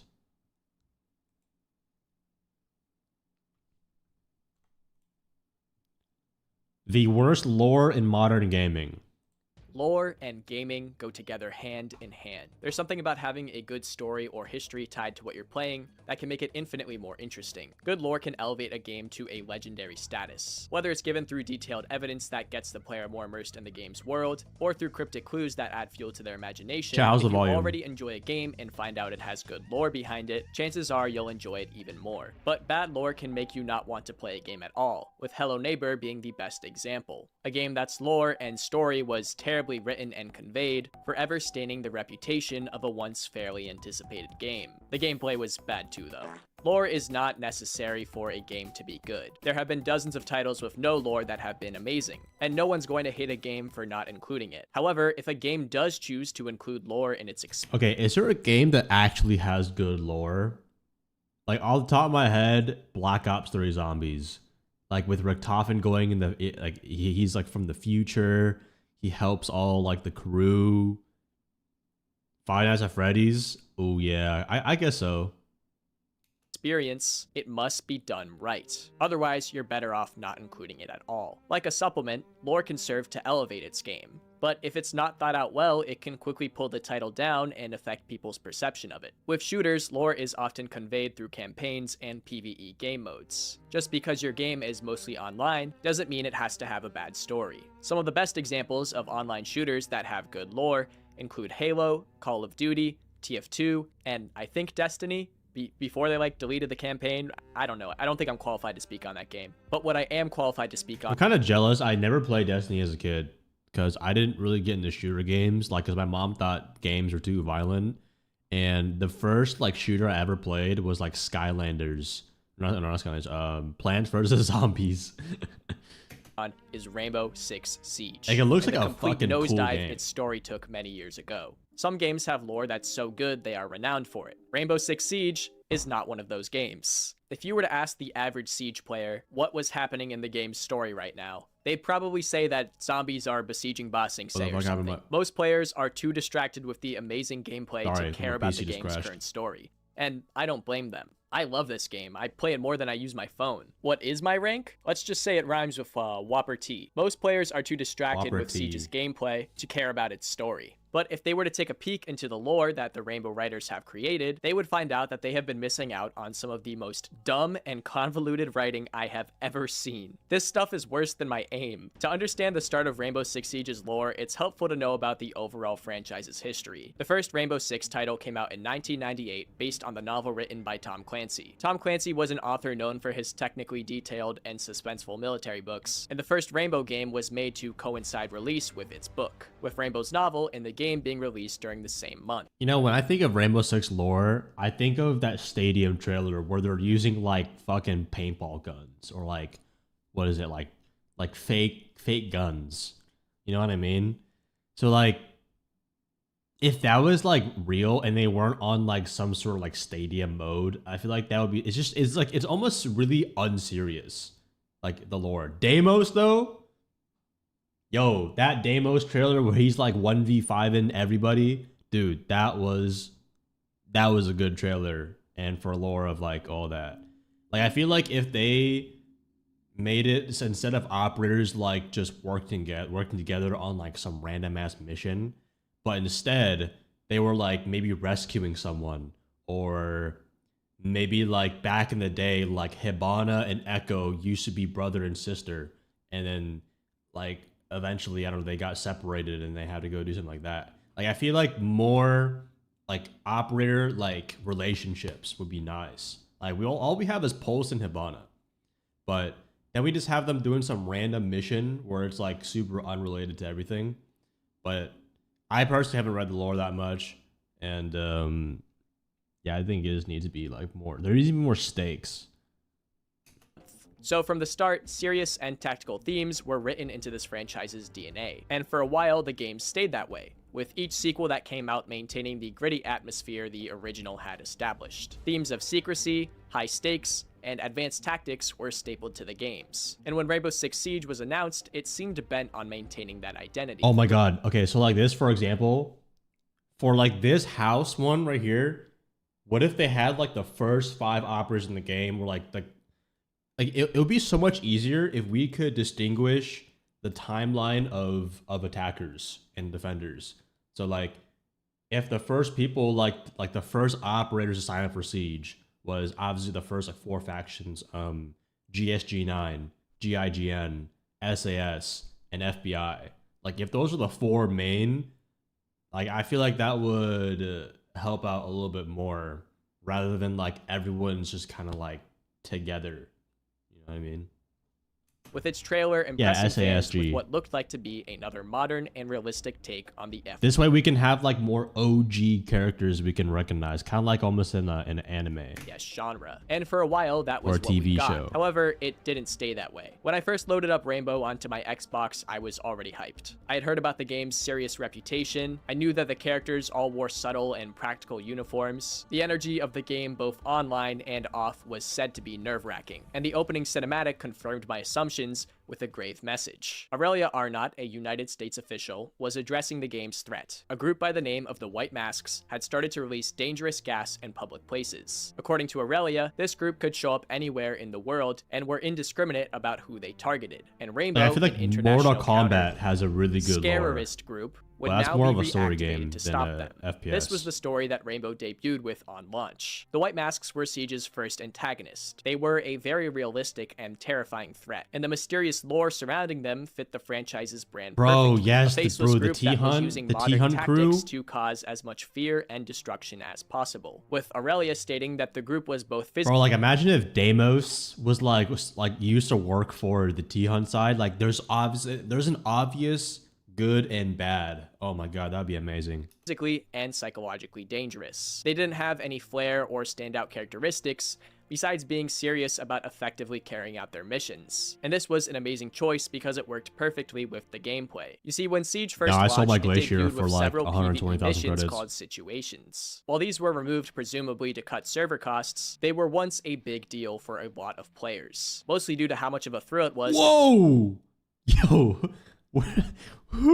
who's in charge of the gameplay of these videos, bro? To play against the lore-accurate White Masks. On the player side, Siege's gameplay was already much more measured than other shooters. You had to plan where you would deploy and were encouraged to move at a calculated pace. Combine this with any sort of enemy and you would have a game feel that is already intense. But the amazing part was that the mysterious and intimidating lore surrounding Rainbow's enemies was I miss the reflected in bombers. their I used to behavior. keep The White warm up so Masks much of acted them. just as ruthless as they have been hyped up to be, using all sorts of heartless tactics to stop you. They would throw stun grenades, gather up in groups to more effectively hunt you down, charge you with Oh human my god, look creepers, at Buck's or gun. just stay stationary waiting for you to turn around Look the at that- corner. look at that You could hear scope. them communicating and breathing heavily the moment before they snuck up on you. And of course, their most evil tactic would be to use human bait as well as their other signature threats. This was a great experience because the lore and Look at the numbers on the ACOG scope. You gameplay see were that? intertwined perfectly, just as they always should be. It was extremely scary to face the White Masks, Yo! and oftentimes the Bro, only way to who's in charge of this gameplay? outsmart them was through communicating with your teammates and using clever tactics. On the multiplayer side, you could assume that every game you went into was practice against them. That was the basic lore, keeping everything tied together and immersive. And you could argue that being immersed in such a high-stakes scenario caused players to be more enthusiastic about engaging with the game the way it was intended. What I mean by that is more strategic and communicative gameplay and less running into the cycle. Dude, yes, that's like another thing about recent operators is when I just don't have that like, oh, I'm playing a really cool character now. Like now when a new operator comes out, I'm just like, okay, is their gadget good or not? It's like that. It's like I don't like there's no it almost feels like you're playing it's like you're watching a Marvel movie of just some random ass hero that has nothing to do with the Avengers. That's kind of how it feels like. It's like I don't like it doesn't feel cool or anything to like play the operator. It's just kind of like, oh yeah. Like they're the main character. We see a lot of that today in Copper, where I may or may not live. Because the game respected itself, the community was at least encouraged to respect it too. But as the story started to conclude, the White Masks eventually got tired of being dunked on by Rainbow and planned one final attack. Titled Article 5, it was the last scenario Oh of the my PvE god, category, dude. and the Article developers 5 had was made quite an so impressive fucking finale. fun. The entire map was contaminated with gas, and as a player, your HUD represented a hazmat Like suit. I would play, wasn't this on the hardest setting? Or I remember playing this on the hardest setting too. And like it would suck because you would just get fucking aimbotted through the smoke. It was a truly unique scenario. This would be the last hurrah for Rainbow's initial PvE experience, both gameplay and lore-wise, as the game would quickly take a much different direction. But not knowing this, many players were excited to see what kind of scenarios like this would come next. Unfortunately, we'd never get something like this campaign again. It's difficult to explain what exactly happened to the lore's direction after this. At first, the game's writers seemed to be taking a well-earned break, with the lore put on pause as developers focused on adding more operators. Several major updates were added to the game, building on its map and gameplay. Okay, there's one thing, dude. No. Deimos. Deimos feels fucking cool because he has that fucking aura of just murdering everyone. He killed Harry in their lore. He, like, in his opera trailers, they gave him like 2 different trailers, I think, or just one full. I think it was 2 trailers, right? But like that was awesome because like you can actually like kind of like imagine how the character is. Like, oh, he's like this assassin type, doesn't give a fuck. He's gonna hunt anyone down. I love that shit. That's why I love playing demos, because like I love fucking saying his voice lines when I'm hunting people down. That shit's fun. Cool, specifically 8 of which were added before the game's lore was expanded outside of just introducing new characters. The 9th major update, Operation Chimera, would be the first to change things up, bringing with it the fan-favorite Outbreak event that brought new PvE gameplay. This provided additional lore to the game, albeit against a much less realistic threat. First of all, none of Outbreak is considered canon to the main game. It actually takes place in an alternate timeline, and none of it builds on the real world's lore. I feel like this is the same thing with Black Ops 3 Zombies. Is I think although eventually they connect all the zombie maps together into what, renovations, something like that, and I feel like that was pretty nice. Like you can have them in different timelines or different like side missions throughout the story too. Would be nice. Second, going from a serious, the Batman Riddler type threat to mutated alien zombies is quite the jump. Nothing like this had ever been done. Bro, I was so scared as a kid watching the trailer for it, of like the zombies. The Rainbow franchise's games or novels, and it was quite the experimental like decision. 11 or but 12, despite it being less 13. traditional, I can say that this was a solid addition to Siege, both gameplay and lore-wise. The story was handled quite well, as it brought back Aurelia into the story, with Ash having to call her up to once again authorize Rainbow, as they were not allowed to enter the scene without clearance, keeping things surprisingly in line with the game's inspiration. As Tom Clancy once described it, the core idea of his books were operators who were highly skilled, disciplined, honest, thoroughly professional, and only lost their cool when incompetent politicians or bureaucrats got in their way. And Ash having to get permission from the government to approach a new threat very much maintains Clancy and the Rainbow franchise's original vision. From a gameplay perspective, it was also popular enough to get a spin-off game developed, releasing much later in the future. However, no matter how you feel about the Outbreak event, it was only a limited time event, and wasn't meant to stay around for long anyways. However, once it was over, things dramatically and horribly changed for the worst. Bro, you know what'd be sick for an opera idea? Is if they made like relatives or like more connecting stories with the other operators in this game. For example, like if Smoke's long last like his old partner in crime, like they like rewind 10 years ago to like a fucking mission, and then Smoke had to like save his buddy in combat, but then like he thought he died, but then he comes back and saves him, something like that. You know, that'd be sick. And then obviously like he has like a Smoke variant or something like that. That'd be awesome. Because from here on out, the lore is about to go from consistent to having a complete identity crisis. It is said that around 2020, the White Masks were defeated once and for all. Although a few of them were said to still be scattered across the world, their organization in the lore was considered dissolved. And with their story over, this is where the lore would go into a renaissance. A bad renaissance. It was said that having neutralized the White Masks, Aurelia moved on to be promoted to... I will say Harry wasn't the worst addition to the lore. It's just like that whole gimmick of that Siege is no longer a military group. It's just like a fucking like paintball team like club. Like it went from like a military team to like a club almost. It was like Rainbow. Secretary of State. And with this came a huge transfer of leadership as she handed over Rainbow to her colleague Harry. Now, if there's any way I can describe Harry, it's that he represented the new direction of Siege. And by that I mean, he was responsible for everything that went horribly wrong. The first thing he did was completely turn the program on its head by creating a concept for a massive sports arena, a location where the program would now mostly take place. Inside of this arena, the operators were now treated like celebrities, as the arena had been filled with thousands of fans? This was not just an arena for training, but was apparently also meant to entertain the masses, which is an interesting combination for such a confidential society to have. The operators were tasked with living in and fighting against each other in the arena, where they used BB guns and sim suits to play for points on a scoreboard, with a commentator included to hype up the fans. Operators, this is match point. Only one defender remaining. 3 attackers remaining. They were also interviewed and had talking heads like The Office. This is why we tone had Siege. taken a complete 180. Gustave Kateb, GIGN, National Gendarmerie Intervention Group. G'day. Do I look at you or the camera? Mike Baker, Special Air Service. Seamus Calden, sanitation.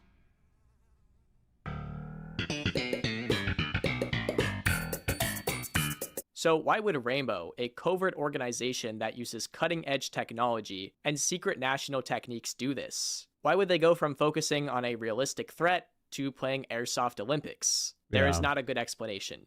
It was bad writing done to cash in on esports. Here is the reasoning for the dramatic shift according to the lore. Harry had moved Rainbow to this stadium, one, so that Rainbow could train for a wider range of real-world scenarios, you know, by making them train in a paintball stadium, and two, unite them as a team by also having them live together in it, and basically always work together in teams. This story direction doesn't work, and his plan fails horribly on both of these goals, and he dies. But that's not really Harry's fault as much as it is the writers. Bro, Damo shooting Harry was the best part of the lore, let's be honest. He shut that bam, boom. Of Harry as like a scapegoat for the direction that Ubisoft wanted to move Rainbow towards. He's basically like a self-insert for the writers trying to put themselves inside the story so they can directly change what Siege is about. So what are the real developers' reasons for doing this? According to narrative director Alex Lima, the decision to phase out Siege's counter-scarist narrative was so that they could pursue a more comprehensive and scalable story. Apparently, making the game's lore revolve around Call of Duty Olympics achieves this. When it comes to making the story more comprehensive, I don't know about you, but soldiers fighting against real-world threats is a lot easier to grasp than soldiers competing in stadiums for points with live spectators. The whole thing feels impractical, and like the writers don't know which world this story takes place in. Why are there people watching this? Aren't all these operations using highly confidential technology? Don't they have identities to protect? Isn't this a bit of a risk? Alright everybody, I'm glad all of our best agents and 50,000 people could be here. This is gonna be I a love fun how one. Rick and Morty is there. I packed some extra orange slices. Okay. The lore might be a little bit out there, but at least it accomplished its goal of being scalable. Rainbow is clearly just laying down the foundation for a story that will be built on for the rest of the game's lifespan. They wouldn't just go out with such a dramatic system if it wasn't scalable like they wanted it to be. As it turns out, it was not scalable, because just recently the writers killed off its mascot. So no more Wipeout, everybody. Sorry. That was crazy. How did we lose the Steve Jobs of gaming? Well, I'm happy to say it's a hilariously convoluted series of events. I'm talking Marvel's Civil War levels of buildup, because the guy who did this is exactly like Baron Zemo. After starting their new program, Harry decided to hire Nighthaven, a similar organization to Rainbow, except for the fact that it uses more ruthless and risky tactics. Nighthaven and Rainbow actually have a lot of inherent conflicting worldviews. They do not like each other, and they do not do things ultimately, the same. like, obviously the game, this is not a story mode game. Like, I don't mean to put the impression out there that this game needs like a full-on fucking like story, dialogue, all that shit. But if they're gonna have a very limited amount, which is like mostly operator trailers, or maybe like 2 or 3 just like lore videos out there just for the fun of it, for the fans who actually kind of care a little bit about it, it needs to make sense and add up.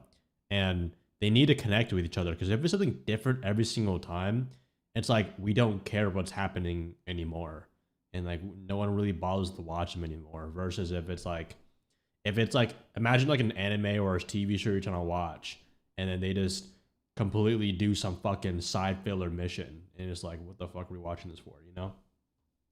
Same. It's basically a ripoff of Talon from Overwatch. During their first tournament, because Rainbow does annual tournaments now, Ash, the leader of Rainbow, and Callie, the leader of Nighthaven, get put on the same team by Harry, because he knows that they don't like each other, so this should help. What a great idea, Harry. I hope this doesn't cause a butterfly effect that ironically leads to your own end. During a particularly critical round, Callie decides to use Ash and Dokube as bait to secure the W. She also skids a shot through Ash's face, which is kind of concerning because why isn't Ash wearing a helmet if the supposed BB bullets can do this? What if someone accidentally hits a I mean, to be fair, she doesn't wear anything in her operator, so headshot on her? That seems like an incredible health and safety risk. After that kerfuffle, Ash is upset because of what Callie did, and she's brooding about it in the bathroom when she hears Callie lecturing the other operators about how in this line of work, you can't be worried about safety. And sometimes, you gotta bend the rules to secure the win. And Ash gets so mad that she storms into live the other action room and starts R6? telling Oh my Callie God. off. That She would tells kill her that everything. she doesn't know how they do it in Nighthaven, Hey, live but action here at is on Rainbow, me. you can't use people as bait. I'll Callie tells watch. her that it's just a game,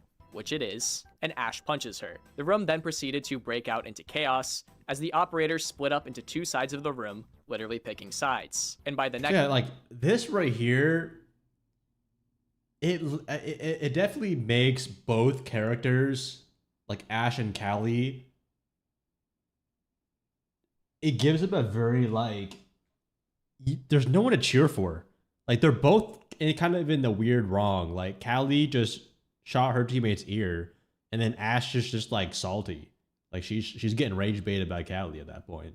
And then it looks like a fucking like a rom, like not a rom-com, but like arguing on both sides, attackers and defenders mixed together. It's just like, bro, this is supposed to be military stuff. Like let's see some fucking like shooting going on. I'm joking. Next cinematic, Nighthaven decides to leave Rainbow. Like it makes them look soft. Run. It's almost like they were only here so the Rainbow writers could use them to cook up conflict. So as you can see, the game's writers are really going heavy on the internal beef angle. They're basically just stirring up drama out of nowhere. Even Ella and Zofia, who for a long time coexisted so this is good lore. This was a fucking good trailer, bro.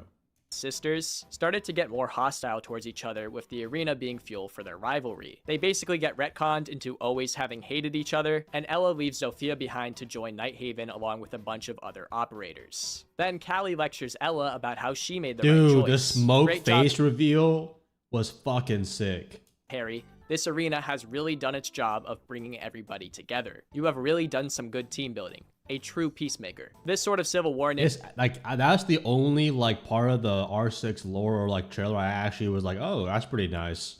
Narrative has actually been done in quite a few other games before. Overwatch has always had a lot of this in its lore with the heroes not getting along. Apex Legends had some beef, and I think Valorant too maybe. You can tell that they also moved the operators into the stadium so that they could have a good environment for these arguments. Because if they were still mostly focused on actually stopping criminals, there wouldn't be any time for these petty differences. But now, because they're inside a safe environment, everyone can have fights without compromising any missions, which makes the Olympics direction even more ridiculous. But things get much worse. The introduction for Azami, a new operator, follows these events. And in her animated short, we get the lore that her boss, and I guess dear friend, was murked in front of her eyes. And she visits her friend Habana. As much as I like Azami, I have never watched this, I'll be honest. Who is still on Rainbow's side by this point, to show her that the bullets used were labeled Nighthaven property. So rather than jump to conclusions, the Rainbow folks track down the mercenaries. Wait, there's freaking manga for Siege? What? Azami's boss to see if they can figure out who ordered them. But it turns out the mercenaries were bait, and a helicopter starts shooting at all the Rainbow operators. And they're all like, oh man, I'm pretty sure this is the work of Nighthaven. We haven't gotten any more evidence since that bullet, but if this is Nighthaven, we're mad, so it might as well be Nighthaven. And so they decide to fully jump to conclusions by deciding to infiltrate Nighthaven's HQ. But when Nock does a sloppy job escaping, Nighthaven finds out she was poking around their base and tracks her down. Nock was tracked down. The invisible stealth operator, the one whose only ability in Siege is being invisible on cameras, was caught on camera and then tracked down by bees. And so Grim from Nighthaven pays a visit to her and threatens her, and that's actually all the retaliation that happens. Like, bro, I'm not gonna cap, when I first saw Grim's trailer, I thought the bees would actually damage people, like Hive from Black Ops 3.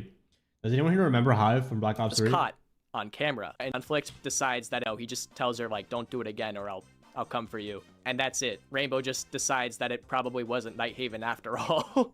Then Rainbow decides to go to Nighthaven again, but this time just to tell them to stay out of their business and give Solus a cool moment to shine. And then they realize both of their gear has been stolen this entire time because someone else has apparently been messing with both teams. So all of their conflict was pointless. This is horrible. But literally none of it matters because it turns out it was all a guy named Deimos. My goat. He had orchestrated everything all along. This guy then visits Harry, tries and fails to take out Rainbow operatives in front of him, and then tells Harry that old Rainbow was better and shoots him. Deimos is basically the Siege's community personified.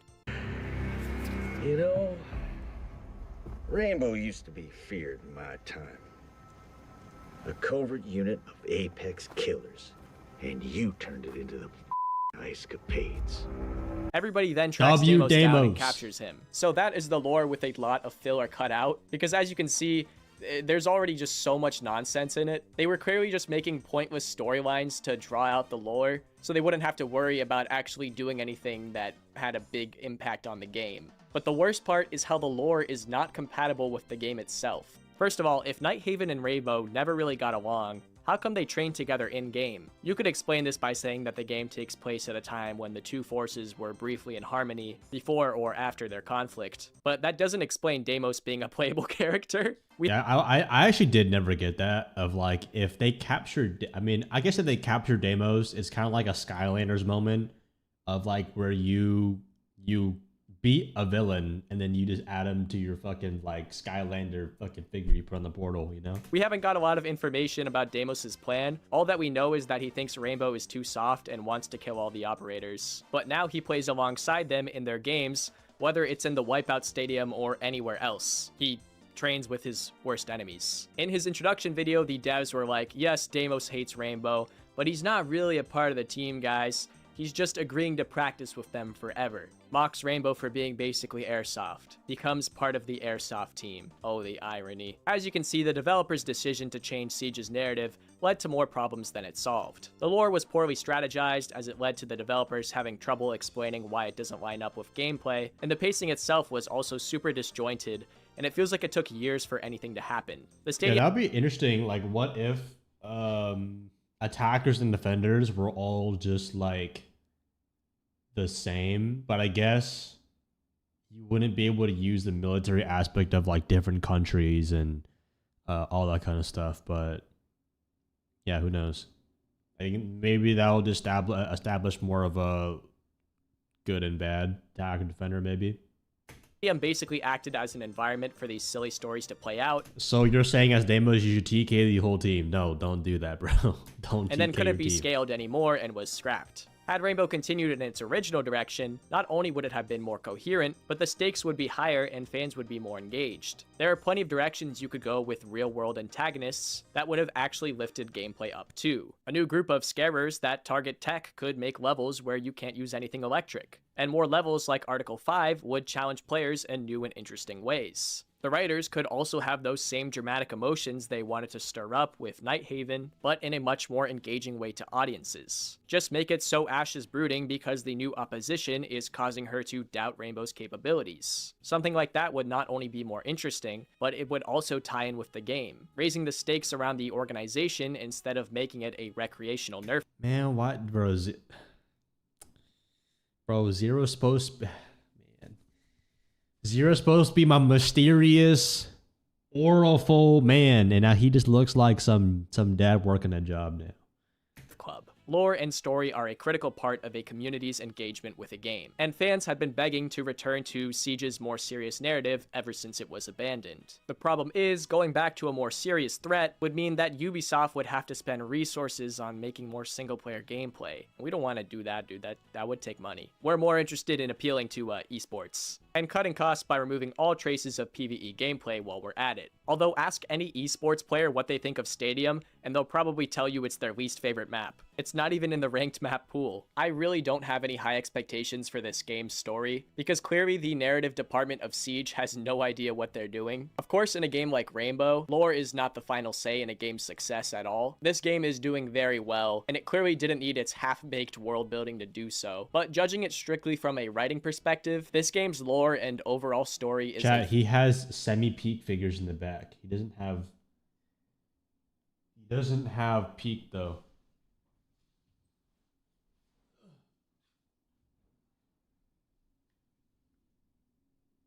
I have better figures, but from Japan, but they're not in my other bag. Failure. It's not well written or interesting, and worst of all, it doesn't stay true to the game itself. I have no idea where the story is going to go from here. I'm predicting Deimos will escape from Rainbow and just wreak havoc for 3 years while still being a playable character in game. They're gonna probably chase him around for 2 years before making him take over Nighthaven or something. If you like this video, make sure to plant the diffuser on the like button or team kill it. I don't care, just interact with it. Thanks for watching. I'm All right, yo, W Video Lufa. Guys, subscribe to this dude. Leave a like. That was a great video. Well said. All right, on to the next thing. I got time for one more video. Being a successful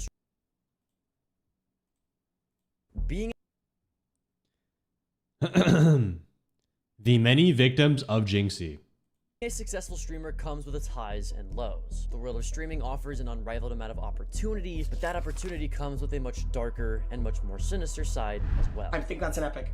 Chad, listen. I'm going to look at the floor, open the pack, and just listen for the renown.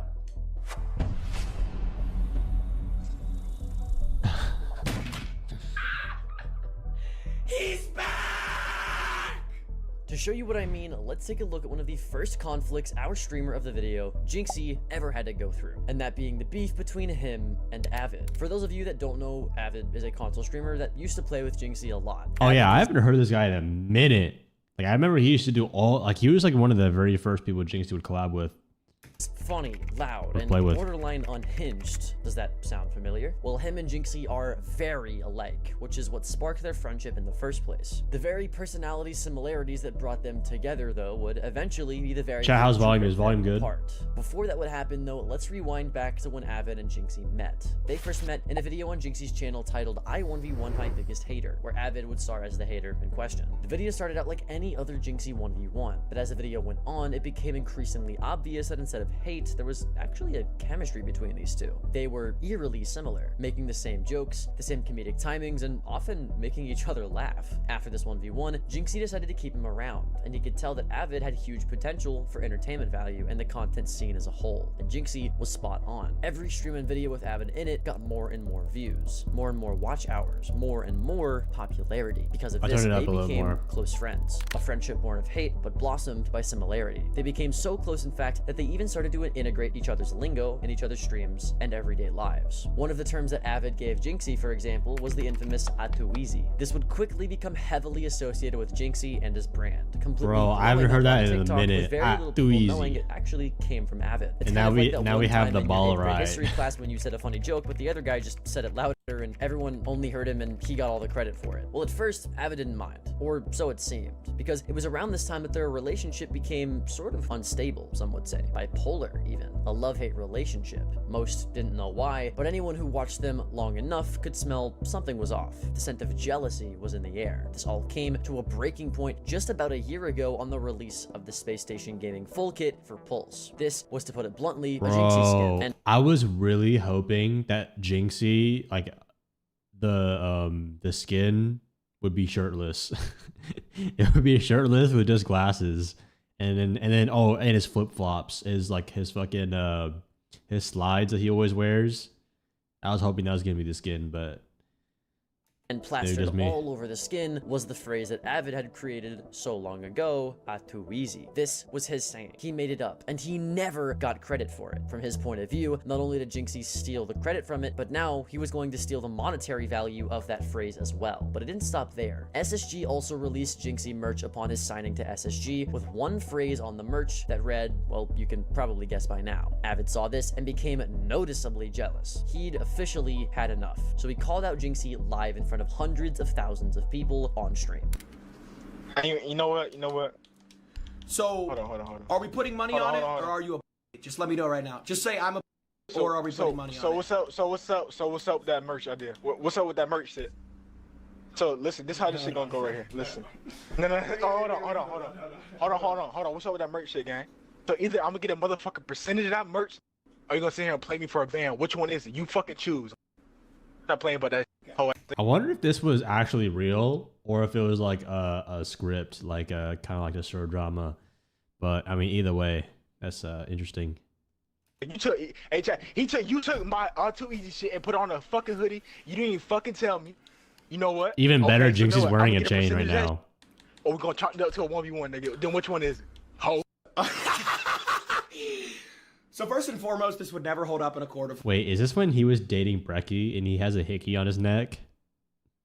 Law, so I'm good. Thank you. Yeah, it would have to. It would never hold up in a court of law. So if you are a man of morals, if you are a man of motherfucking morals, you would be like, you know what? I'll give you a 1%. Hey, give me $2, nigga, and I'll be straight, nigga. I just need Pampers for CJ. That's it. Avid demanded that Jinxie gave him a percentage deal of the merch in question, considering that he's the one that made up the phrase. He didn't ask for anything crazy. In fact, he even said that if Jinxie had just given him $2, he'd be straight. Because to Avid, it was more about the principle of the matter. This is like an open question, but what do you guys think? Would you ask for a percentage or would you not if you made up the phrase and you're in Avid's position? Than it was about the actual money behind it. To some, this seemed fair, but to others, this seemed almost egotistical, almost distasteful to put it lightly. Not only did Jinxie popularize the phrase, but he wasn't even the one that made the merch, nor did he have access to change the deal or who was getting the money from it. It was SSG, the organization, that made it, not him. So even if Jinxie wanted to, he couldn't even give Avid a percentage of anything. But that's just the thing. Even if Jinxie could do it,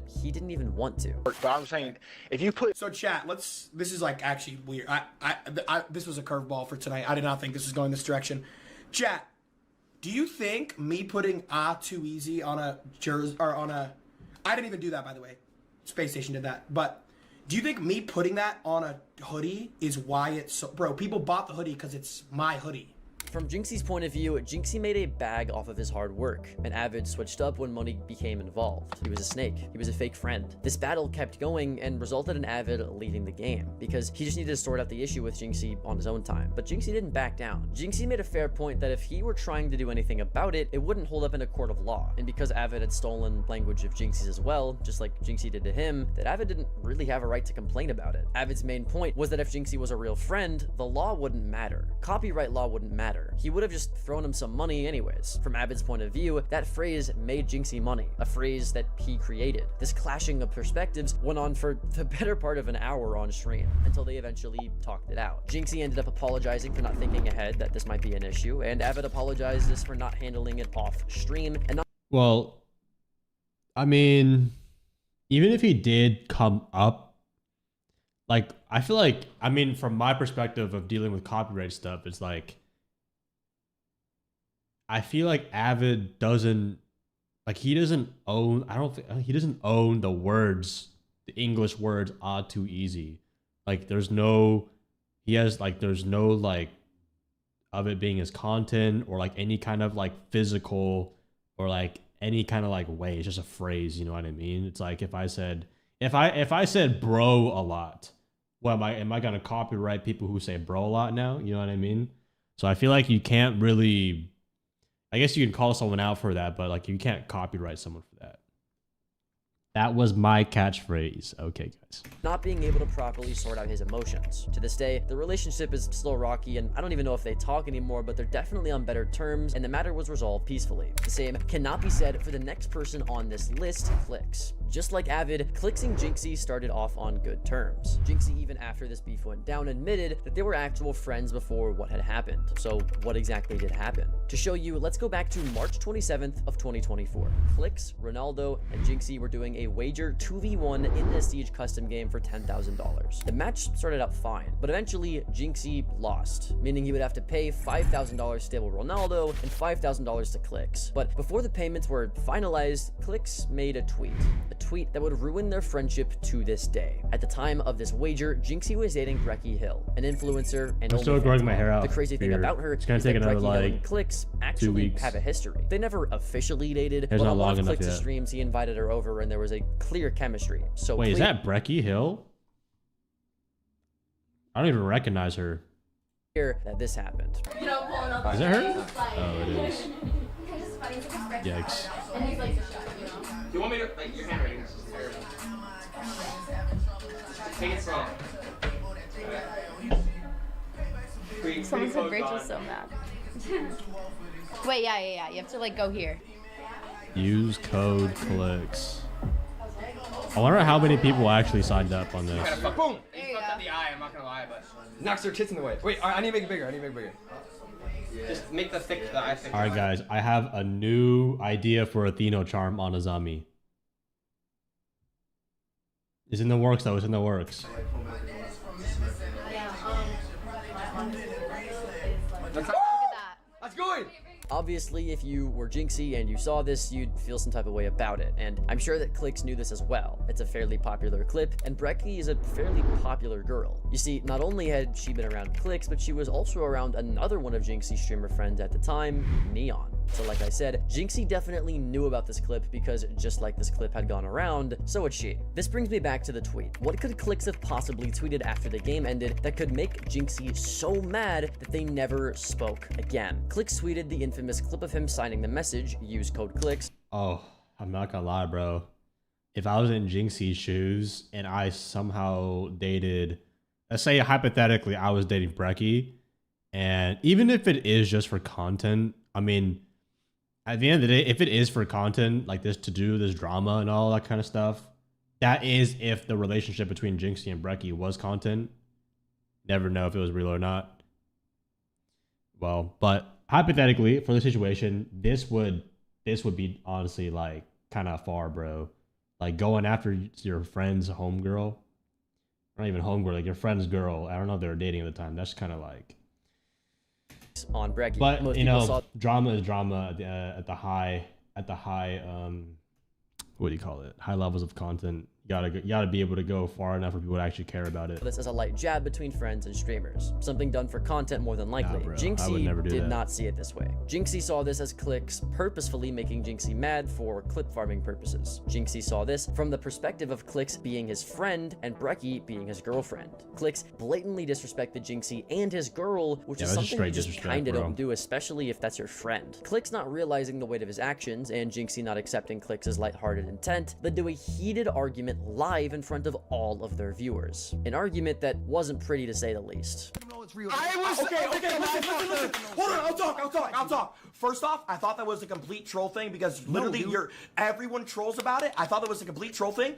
If that actually happened, I'm so sorry for saying that. Like, genuinely. If that actually happened, I'm so sorry for saying that. It did, but I don't care. I'm not. She got fucked. All right, Vaughn, come on.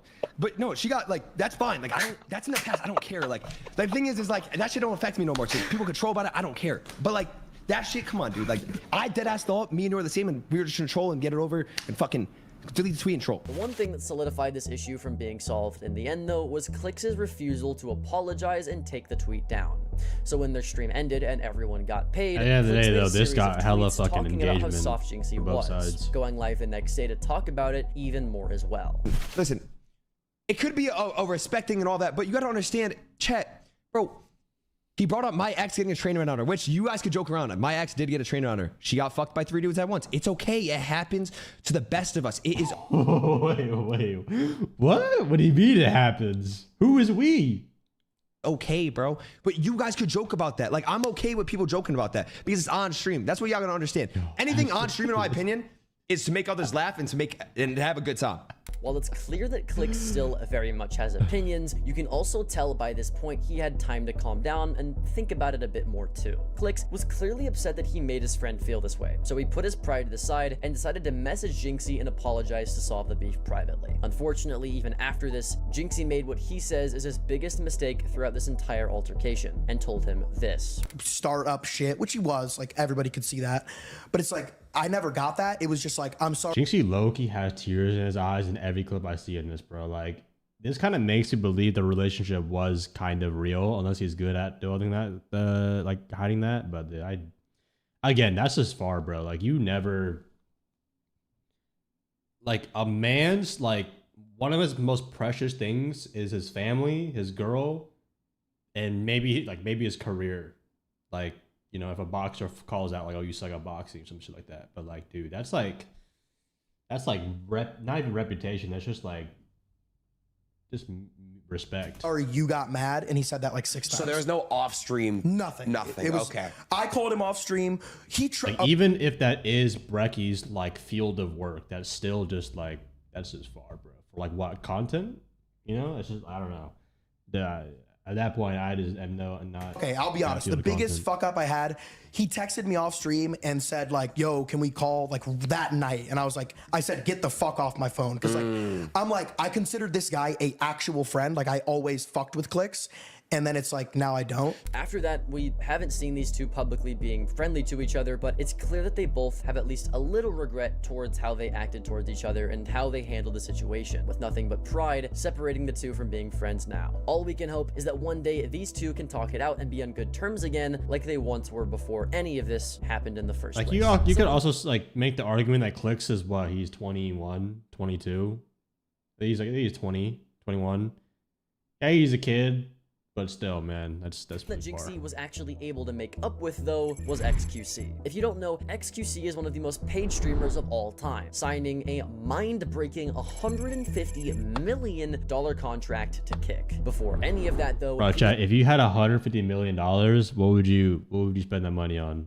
One of the most popular Twitch streamers as well. And if none of that was enough, he was also a professional Overwatch player in the past too. His name was everywhere, just like Jinxie's. So it was only natural that the two powerhouses of streamers would know about each other eventually. It's unclear the very first time they met, but most noticeably, they, like everyone else on this list, 1v1'd on stream. XQC was very new to the game, so at first he wasn't doing too well. New to the game. This motherfucker running 4x3, bro. 4x3 90 FOV. Very quickly, and the match came down to the very wire, but Jinxie did eventually win. Baited idiot, I own you, daddy. Call me daddy. 6-6 overtime.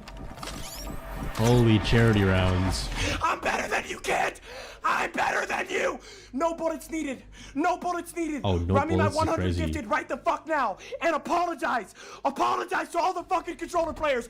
I'm your father. The stream, other than that, went well, and it seemed like a new friendship and business partnership was blossoming perfectly. But as you know by now, that didn't last long. At one point or another, a streamer by the name of Trainwreck was talking about how a lot of big streamers, especially on Twitch, were viewbotting and faking their streams for clout and for money. You know what's funny? I mean, obviously this video was like almost a year ago, but like them recently is doing the Mr. Beast collab where they're all in a call buddies. But yeah, I just want to point that out. Most people in Trainwreck's chat were spamming that it was Jinxie. Without confirmation from Trainwreck's, XQC, as Jinxie's friend, went to investigate the matter. XQC was not only his friend, but also a business partner, and it was clear that they had talked outside of streaming. So XQC, of course, was going into this with the mindset of defending his friend Jinxie. Funnily enough, that's exactly what he did. So even okay. So doesn't he have drops or something? Not right now, I don't think. Okay.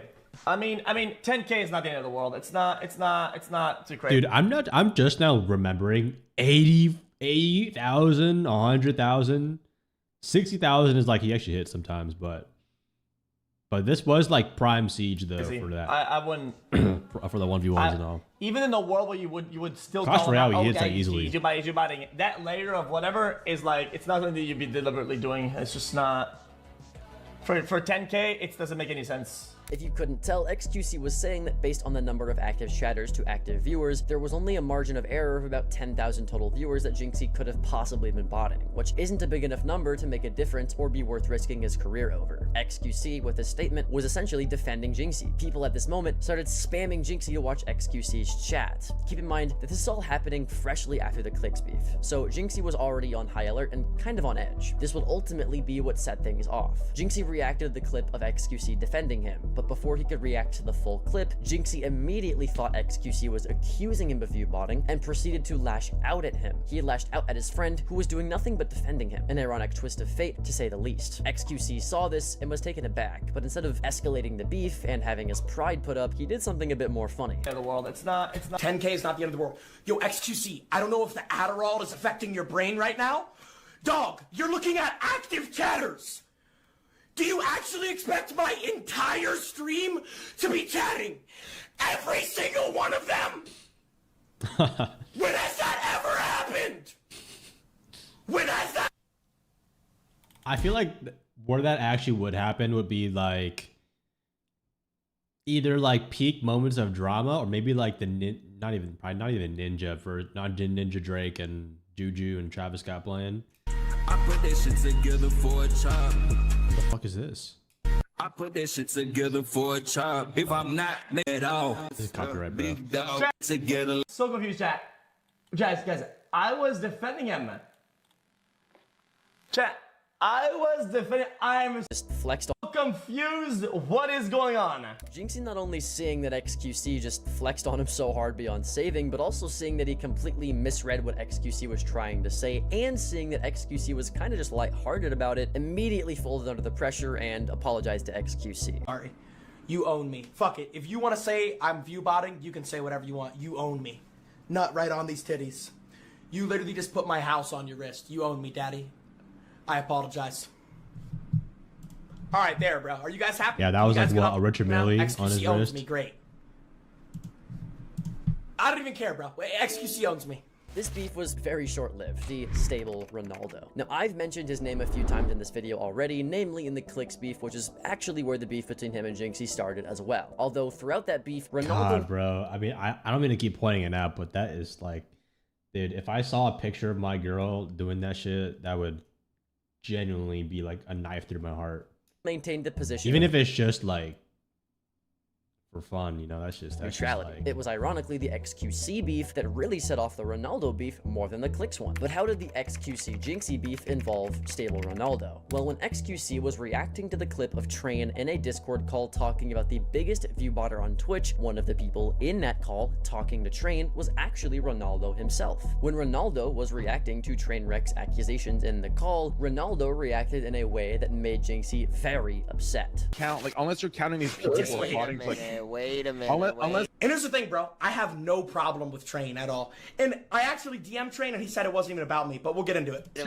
Unless you're counting the that get bought, it's like 2 million viewers, like, then sure, we get. So then, someone's chat just starts saying Jinxie. Jinxie or Kai?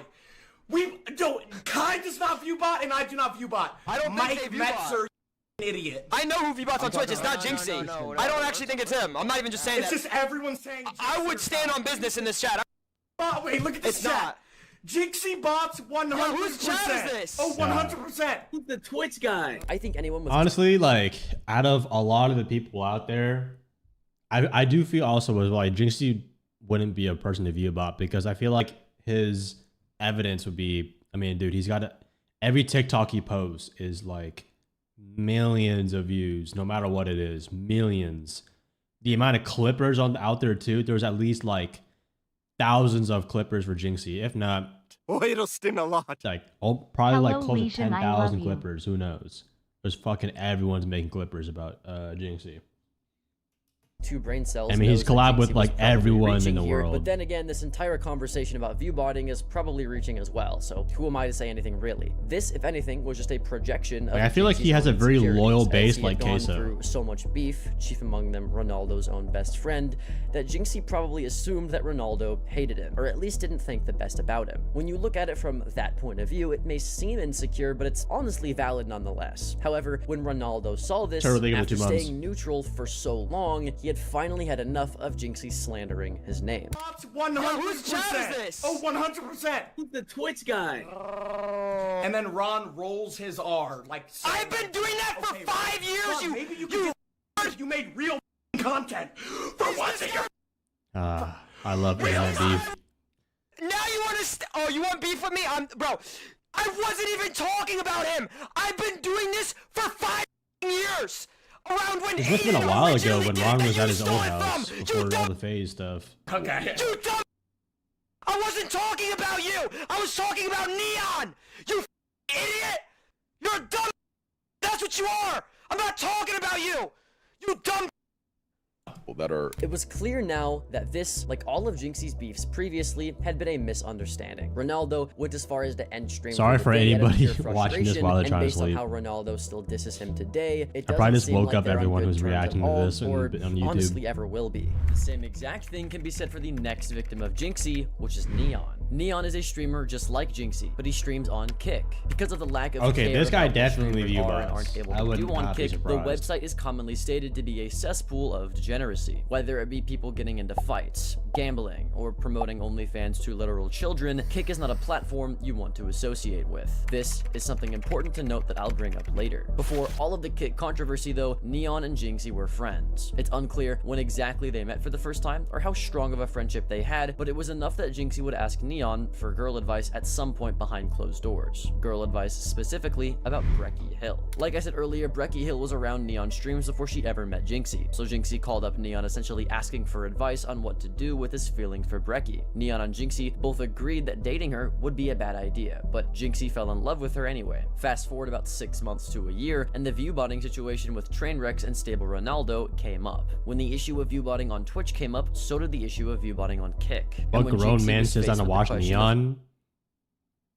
Probably like 5 or 10% of his viewer base is above the age of like 25. I mean, it's mostly just kids, bro. There's a lot of kids. Like, if you think about it, any kid under the age from like 7, no, probably 6 or 7, and then all the way up to like 13 years old have access to iPads, iPhones now. So it's like, bro, those guys can just go on TikTok and then they see all that shit. Who the Shut biggest up, viewbotter chat. on Kick was. They're This so is what brain Jinxie rot. had to say. By the way, the #1 botter is like obviously Neon. Like that's like just I think even Neon would say that. Neon obviously was upset about this because Jinxie had, in his mind, gone behind his back. This caused Neon to air out all of the closed doors Brecky drama that he'd given advice to Jinxie about. It's not the #1 botter. And this is one of the I got to talk about, bro. Jinxie, you are a piece of shit, bro. You, bro, genuinely, from the bottom of my heart. So there's like 3 people that Jinxie has beef with, or at least in this video, is just off pure like accusing of viewbotting. I hate anyone, but I really, really hate you, bro. I have a deep hatred for you now, bro. You used to be such a nice, humble guy. We talked on the phone almost every day, bro. We used to be friends, bro. We were talking, you know, I was giving you advice and you were telling me crazy shit. You were on the phone with me telling me you're like, bro, Brecky wants me to go to her house, but I know the intention she has with me, bro. Like, man, like I don't know what to do. She's such a leech, bro. She's demonic, but like, damn, bro, like, bro, you, man. I had your back. I gave you some advice, bro. I tried helping you, man. You want to come out here and talk? You're a piece of shit, bro. You're a piece of shit. You let the ego get the best of you, bro. But it's all good, bro. It is all good, man. It is all good, bro. Since then, the 2 streamers have talked about these issues behind closed doors, but it's unclear if their friendship has truly mended back. Has Neon's content like changed since then? Like I heard he kind of improved his content. Like maybe he's grown up a little bit, or am I wrong? To what it was. After a short while, I feel like I've Neon got banned off of Kick heard that for he's like viewbotting doing a as little well. better So now. it's safe to say that Neon was a victim of Jinxie. The same exact thing can be said of our next victim of Jinxie, who goes by the name of Lacey. Now, if you've been watching Twitch for the past few months, Neon's then you fake know was who deaf Lacey like is. once. He and the better part of FaZe Clan have been hitting insane numbers with the subathon that they've been doing, even still at the time of this recording. But before Lacey was ever as big as he is right now, physically and on Twitch, he was just known as someone who was put onto streaming by clicks. He would often glaze clicks because of this, and when Lacey would start talking bad about Jinxie wouldn't be hesitant to point this out. How the internet affects us out of content, you need to be humbled. Because whatever is going on these last few days, that is not the Jinxie. What has gone on these last few days? Fill me in. Not with Kafe. I'll let him go. That I knew from 3 months ago. You need to be humbled. Your ego has gotten the best of you, bro. And it's cool. It happens. I completely understand it. You're on top of the world right now. You got you're the #1 streamer in the world. You got the most viewers. You got the most. It's kind of like I know it's internet beef, so obviously it's gonna be virtual. But I find it funny how like a lot of this beef is not even them in a call with each other. It's like all these sections have just been off like them reacting to clips of like days apart almost. You're making millions and millions of dollars. But you need to stay grounded and stay humble to yourself, bro. You're crashing out and shit. How am I crashing out, bro? I was literally doing a This is stream just like with your father, infinite your clip dad, drama here. the guy Infinite that clip. birthed you. Let me dial it back. All right, let me Skittles. You eat too much curry, man. Uzi, your hair's too long, bro. All right, your car's not that fast. Who else is out there? Pox on locks, you know? I'm the better siege coach, man. All right, someone clip that. Let's get it sent and let's react back and forth and then get the clip drama going. Oh, Spoit. Spoit. I almost dropped more kills than you in ranked earlier. Like, we got a 1v1 now. See who's the king. All right, Fat. Hey, Fat bro. Just put the bees in the bag, okay? Just put the bees in the bag, all right? All right. Oh, pineapple. Bananas are better, all right? Bananas they're just healthier for you. Pineapples, too much sugar. Make my mouth tangy. Don't like it, bro. Roy, you know, man, your biceps aren't that huge as you think, man. All right? So just put the protein shake in the bag, okay? All right. I know someone's gonna eventually clip one of those and not make it satire. Back. You were nowhere in this stream. The stream was over. I lost, cool. And then Clicks does weird shit. I understand. He is literally your father. So Clicks could actually punch someone in the face and you would have been like, their head shouldn't have been in the way. There is not a more biased account than you. You do not know me at all, bro. I've known you for 3 months and we've only ever talked about streams. Because of how Jinxie just seemed to crash out on Lacey for not really that big of a reason, and because of his history with Stable Ronaldo as well, it kind of has just become a joke in the FaZe house to act like Jinxie because they don't really respect him. And that's just what it is now. But back then when Jinxie went off on Lacey, it was a pretty bad look for Lacey, which is why he's the final victim of Jinxie on this list. And with that out of the way, that is it for today's video. Check out this next. All right, W video. Hey guys, subscribe to R6 Central, leave a like, and let's get on to it. All right. Let me put down here.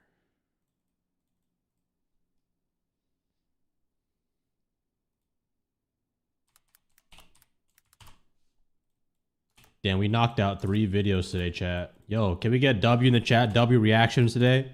If you guys have any other videos that we should watch, let me know. This will be all going on my Atheno live channel. Exclamation mark second. But yeah, guys, go subscribe to the channel. All right, but I have a workout I'm gonna do with my friend in a little bit. But hey, you guys have a good rest of your day or night. Thank us for dude, how did you guys already snitch on my clip farming? I was clip farming. Yeah, I basically said bananas are better than pineapples. Anyways, guys, I'm gonna head out. I'll see you guys next stream. Have a good rest of your day or night. Go to the gym, don't be a bitch. Follow my Instagram, Twitter, and TikTok. Echo's better than Legion. You don't want to get in this clip farming battle, Silo. You don't want to get in this clip farm battle. All right, I'll see you guys next one. You know what? I'm gonna post a photo of Rod Wave is what was it? Rod Wave, worst rapper out there. All right, I'll see you guys next stream. Bye bye.